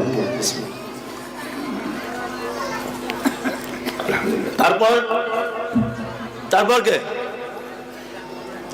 বলুন, আমি তো মারবো না আপনাকে। বাপ। তারপর বলছে স্ত্রী, মানে ও বউ ছাড়া কিছু বুঝে না, ও বউ ছাড়া কিছু বুঝে না, বলছে স্ত্রী। তারপরে ভাই, কি বললাম বুঝলেন? তারপর স্ত্রী। এটা কোন আল্লাহ পর্যন্ত বলছেন, কুল নবী আপনি বলুন আবা উকুম। পৃথিবীতে যত ভালোবাসা আছে সব থেকে প্রথম ভালোবাসা তোমার আব্বা মা। ও আবনা উকুম, তারপর তোমার বেটা। ও ইখওয়ানুকুম, তারপর তোমার ভাই। ও আজওয়াজুকুম, তারপরে তোমার বউ। তাহলে ভাই আগে না স্ত্রী আগে? ভাই আগে, এটা আপনি মুখে বলছেন, কিন্তু অরিজিনাল কোনটা? অরিজিনাল কোনটা? ওই আমার সব, ওই আমার সব। ওর কথা শুনেই ভাইয়ের মাথাতে বাঁশ দিয়ে মেরেছে কে? আর একটা ভাই। তাহলে পৃথিবীতে সব থেকে বেশি ভালোবাসে মা তার সন্তানকে, বাপ তার সন্তানকে, ভাই তার ভাইকে, স্ত্রী তার স্বামীকে। আল্লাহর ভাষা শুনুন, ইয়াউমা ইয়াফিরুল মারউ মিন আখিহি ওয়া উম্মিহি ওয়া আবিহি ওয়া সাহিবাতিহি ওয়া বানিহি। আল্লাহু আকবার। আমি কিয়ামতের দিনে আমাকে টেনে ফেরেশতারা জাহান্নামে নিয়ে যাচ্ছে, আমার মা এখানে দাঁড়িয়ে আছে। আমার মায়ের সেদিন ক্ষমতা হবে যে ফেরেশতাদের হাত থেকে আমাকে ছিনিয়ে জান্নাতে নিয়ে যাওয়ার? হবে? হবে না। আল্লাহ সুবহানাহু ওয়া তাআলা বলছেন, কিয়ামতের দিন মা তার সন্তানের কোনো উপকার করতে পারবে না, সন্তান তার মায়ের কোনো উপকার করতে পারবে না, কেউ কারো কোনো উপকার করতে পারবে না। একচ্ছত্র দায়িত্ব পালন করবেন কে? আল্লাহ। আল্লাহ সুবহানাহু ওয়া তাআলা। সকল দিনী ভাই ও বোন, আমরা জাহান্নামের রাস্তায় চলবো না ইনশাআল্লাহ, ইনশাআল্লাহ, ইনশাআল্লাহ। জাহান্নাম বড় কঠিন। ফেরদাউসের পরিচয় করিয়ে দিলাম। এখানে আপনাদের কি ছেড়ে দেবো নাকি? একটা বাজে, একটা বাজে, জি একটা বাজে এখন রাত্রি অনেক। আসলে প্রধান বক্তাকে 10টার দিকে তুলে দিতে হবে, বুঝলেন তো? রাত্রি হয়ে গেলে মানুষের যত ভালো কথা বলেন, এটা ঘুমের তো ব্যাপার আছে, এটা ঘুমের ব্যাপার থাকে, যতই দামি কথা হোক আর ভালো লাগবে না। ভালো লাগবে? জি না। ওই জন্য আমিও বুঝতে পারছি রাত্রি 1টা মানে অনেক রাত। চাষিবাসী এলাকা, মানুষ মাঠে ঘাটে যাবে, পাহাড়ে কাজ করে, বিভিন্ন শ্রমিকের কাজ করে, এগুলো ঠিকও নয়। তারপরে ফজরে আজান দিতে হবে। যদি বলছে আপনি বাঁচার জন্য বলছেন, আমার কোনো ব্যাপার নেই, এটা আমার প্রতিদিনের কাজ, আমারও কষ্ট নেই, ক্লান্ত নেই, কিছু নেই, এটা আমার অভ্যাস প্রতিদিন। কষ্ট আপনাদের। ওই জন্য যখনই জলসা করবেন, প্রধান বক্তা যেই হোক, 10টা 12টা শেষ, যে যার খিচুড়ি খাও, বাড়ি চলে যাবে, জাহান্নাম। আল্লাহ তাআলা আরো কয়েকজন মানুষের ব্যাপারে জাহান্নাম নির্দিষ্ট করলেন। এক, আর আইতাল্লাযী ইউকাজ্জিবু বিদ্দীন। আল্লাহ নবীকে বলছেন, নবী আপনি কি তাদেরকে দেখেছেন যারা কিয়ামতকে বিশ্বাস করে না? আচ্ছা, কিয়ামত হবে এটা আপনাদের বিশ্বাস আছে সকলের? কিন্তু আল্লাহ নবীকে বলছেন ওরা বিশ্বাস করে না। কারা? ফাযালিকাল্লাযী ইয়াদউল ইয়াতীম, যারা এতিমের সাথে অসৎ ব্যবহার করে। এতিম, আপনার মন খুব শক্ত, নরম হয় না, তাই তো? আল্লাহ রসুলের কাছে একজন এসে বলছেন, আল্লাহ রসুল আমার মনটা খুব শক্ত, নরম হয় না। আল্লাহ রসুল বলছেন তুমি বাড়ি চলে যাও, তোমার প্রতিবেশী কোনো এতিম বাচ্চার মাথাতে হাত বুলিয়ে দাও, আল্লাহ চাইলে তোমার মনটাকে নরম করে দিবেন। কি বললাম বুঝলেন? দুই, আল্লাহ নবী সাল্লাল্লাহু আলাইহি ওয়াসাল্লাম বলছেন আমি আর এতিমের দেখাশুনোকারী জান্নাতে এইভাবে থাকবো। এইটা বলার পরে তিনি দুইটা আঙুল কিরকম ফাঁক করে দিয়ে বলছেন, দেখো এই দুইটা আঙুলের মাঝখানে যতটা ডিফারেন্স, এতটা ডিফারেন্সে জান্নাতের ভিতরে থাকবো আমি আর একজন এতিমের দেখাশুনোকারী, আর আমি আর একজন কন্যার পিতা জান্নাতে থাকবো এইভাবে। এইটা বলার পরে দুটো আঙুল এক জায়গায় করে দিলেন। তার মানে মেয়ের বাপ হওয়া কত ভাগ্যবানের কাজ, এটা বুঝতে পারছেন না? আল্লাহ, অনেক বাপেরা আছেন না, পরপর তিনটে মেয়ে হয়েছে বলে বউটাকে খুব উল্টো পাল্টা বলে না, অনেক শাশুড়িরা বলে। আমি আপনাকে বলছি পৃথিবীর সব থেকে ভাগ্যবান মানুষ আপনি, যে আল্লাহ আপনার ঘরে কন্যা সন্তান দিয়েছে। বাজারে যখন যাবেন সব থেকে দামি বিস্কুট আপনার মেয়ের জন্য কিনে আনবেন, সব থেকে দামি জামা প্যান্ট আপনার মেয়েকে দেবেন। বাজারে যখন যাবেন, যাবার সময় আপনার মেয়ের কপালে চুম্বন দিয়ে যাবেন। আল্লাহ রসুল যখন কোথাও সফরে যেতেন তখন ফাতেমার কপালে চুম্বন দিয়ে যেতেন। সফর থেকে যখন আসতেন কোন খাবার টাবার কিছু আনলে প্রথমে ফাতেমার হাতে দিতেন। কেন বলছি বলেন তো? আপনার মেয়েকে দামি কাপড় কিনে দিবেন, আপনার মেয়েকে দামি চকলেট খাওয়াবেন, আপনার মেয়েকে নিয়ে বেড়াতে যাবেন, কপালে চুম্বন করবেন। কেন?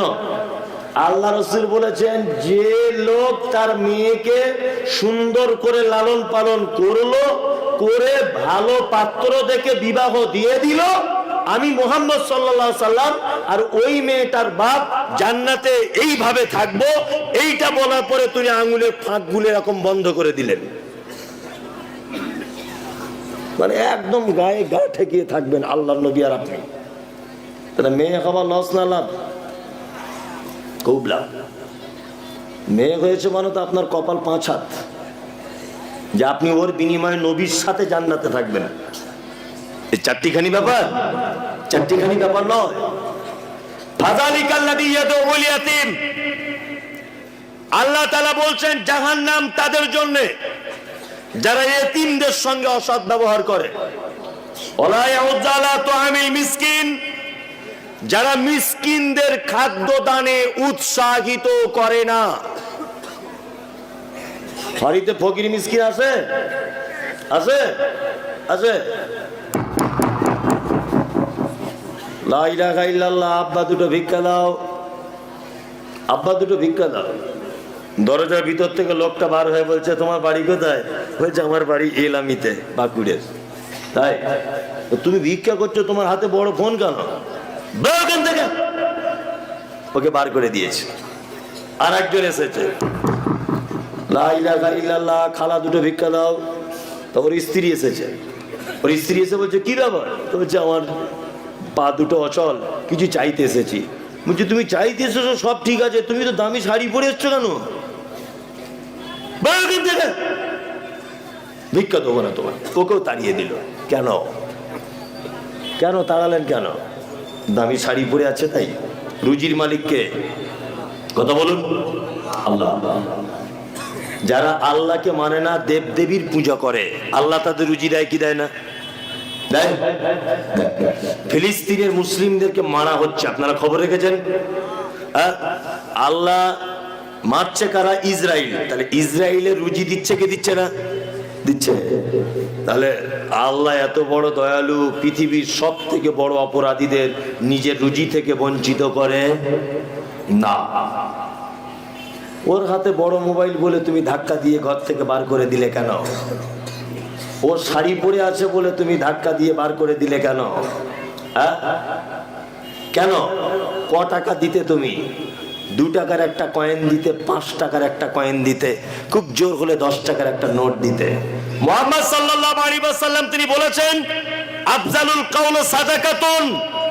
বাড়িতে মিসকিন এসেছে, ফকির এসেছে, তুমি রান্না বান্না করছো, জামা কাপড় পরিষ্কার করছো, কাজবাজ করছো, তারপরেও তুমি যদি তাকে মিষ্টি কথা বলে তোমার বাড়ি থেকে বিদায় জানাতে পারো, তাহলে তুমি দান করে যে নেকি পাবে, মিষ্টি কথা বলার কারণে একই নেকি পাবে। কি বললাম বুঝলেন? আল্লাহ তাআলা তারপরে বলছেন ফাওয়াইলুল লিল মুসাল্লিন, ওয়াইল নামক জাহান্নাম ওই নামাজীদের জন্য, আল্লাযীনা হুম আন সালাতিহিম সাহুন, যারা নামাজ পড়ে অলসতার সাথে। দুই, আল্লাযীনা হুম ইউরাউন, যারা নামাজ পড়ে লোক দেখানোর জন্য। অলসতার সঙ্গে নামাজ পড়ি না আমরা।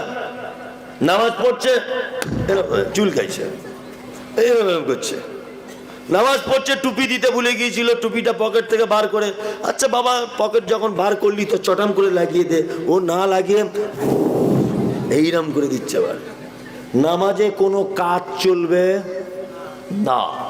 টুপি দিতে ভুলে গেছো, আর দিতে হবে না, ওতেই হয়ে যাবে, অসুবিধা কিছু নাই।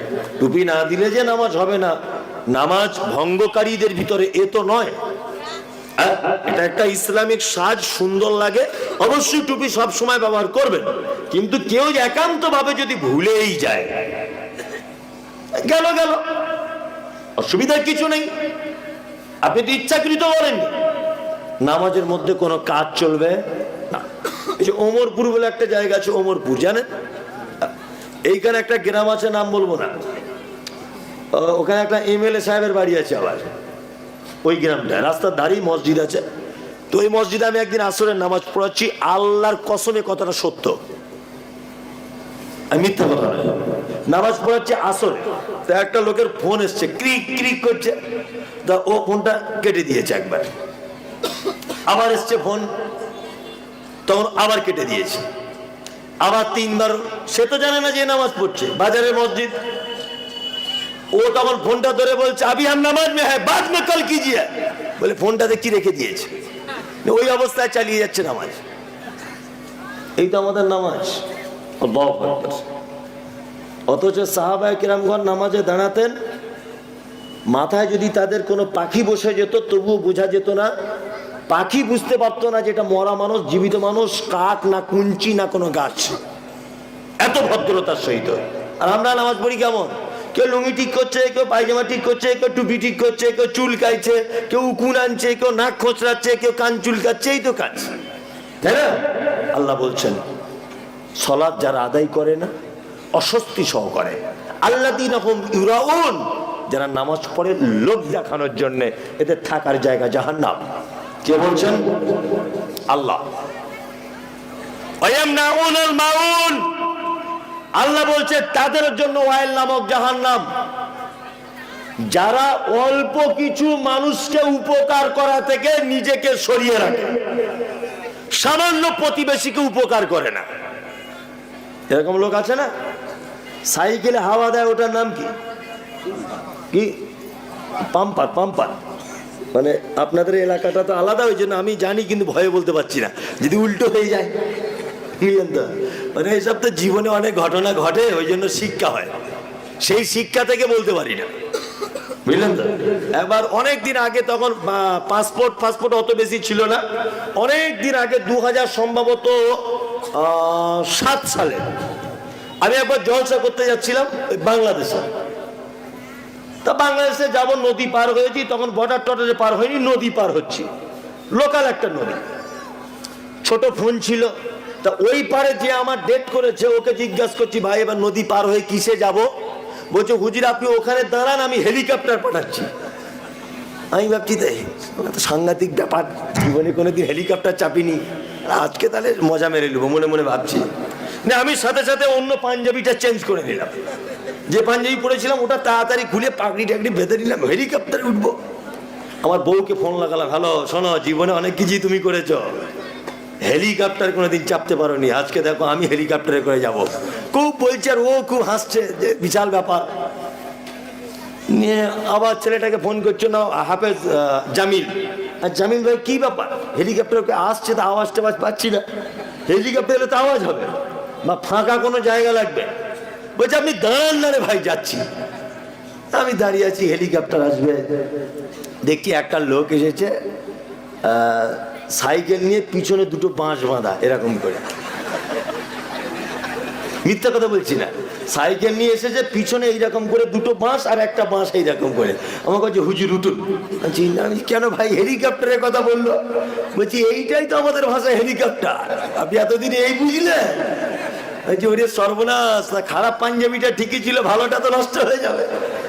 তো এক দেশের বুলি তো আর এক দেশের কি গালি, তাই না?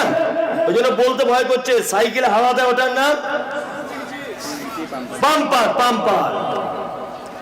আমার সাইকেলটা রাস্তার মাঝখানে হাওয়া শেষ, তা আপনাকে বলছি দরজার সামনে দাঁড়িয়ে, আব্দুল্লাহ ভাই আপনার পাম্পারটা একটু দেন না। আব্দুল্লাহর বউ তখন বলছে, বলো অসার খারাপ হয়ে গেছে, বলো কতজনকে দেবে, সবাইকে দিয়ে পারা যায়? তুমি বলে দাও অসার খারাপ হয়ে গেছে, তাহলে আর চাইতে পারবে না। আল্লাহ তাআলা বলছেন ওয়ায়ামনাউনাল মাউন, খুব অল্প উপকার যারা প্রতিবেশীকে করে না, পাশের বাড়ির লোকের যারা উপকার করে না, এদের থাকার জায়গা জাহান্নাম। আল্লাহ বলছেন, মুহাম্মদ সাল্লাল্লাহু আলাইহি ওয়াসাল্লাম তিনি বলছেন, কোন প্রতিবেশী আর একটা প্রতিবেশীর দেওয়ালে কুঞ্চি, কাঠ এই জাতীয় কোন জিনিস রাখতে যাতে নিষেধ না করে। আমি গরিব মানুষ, আমার একটা গরু ছিল, কুরবানির জন্য কিনেছি, তা আপনার খামারে দুদিন বেঁধেছি। আপনার স্ত্রী বলছে, কই গো মমতাজুল ইসলাম যে আমাদের খামারে গরু বাঁধছে, মনে হয় জায়গা দখল করে নিতে পারে। আর এই গাধা বইয়ের কথা ছাড়া কিছু বোঝে না। এ সকালবেলাতে কুঞ্চি এনে দেখছি জায়গাটা ঘিরে দিয়েছে, যাতে আমি গরুটা বাঁধতে না পারি। আল্লাহ মনে হয় এর ব্যাপারেই বলছে ওয়ায়ামনাউনাল মাউন, প্রতিবেশীকে সামান্য উপকার যারা করে না, এদের জন্য একটা জাহান্নাম আছে, তার নাম অয়েল। কি নাম? অয়েল নামক জাহান্নামে থাকার জায়গা হবে। সমস্ত দিনই ভাই ও বোনেদের কাছে বিনীত অনুরোধ, এতক্ষণ পর্যন্ত যা কিছু আপনাদেরকে বলেছি, আল্লাহ তুমি আমাদের সকলকে আমল করার তৌফিক দান করো। বলুন আমিন। আমিন। আমিন। পরিচয় আমার এই হোক, আমি আপনাদেরই লোক, অন্য কেউ নয়। আপনাদেরই ঘরের ছেলের মতো করে খুব শক্ত শক্ত করে অনেক কথা বলেছি। আল্লাহ তুমি আমাদের এই কথাগুলোকে কবুল করে নাও, আর আমাদের সকলকে ঈমানে বারাকা দান করো। বলুন আমিন। ঈমানে বারাকা দান করো। রাত্রি অনেক হয়েছে, মুহাম্মদ সাল্লাল্লাহু আলাইহি ওয়াসাল্লাম মজলিস ভাঙার জন্য একটা স্পেশাল দোয়া শিখিয়ে দিয়েছেন। আমি সেই দোয়াটা বলে দিই।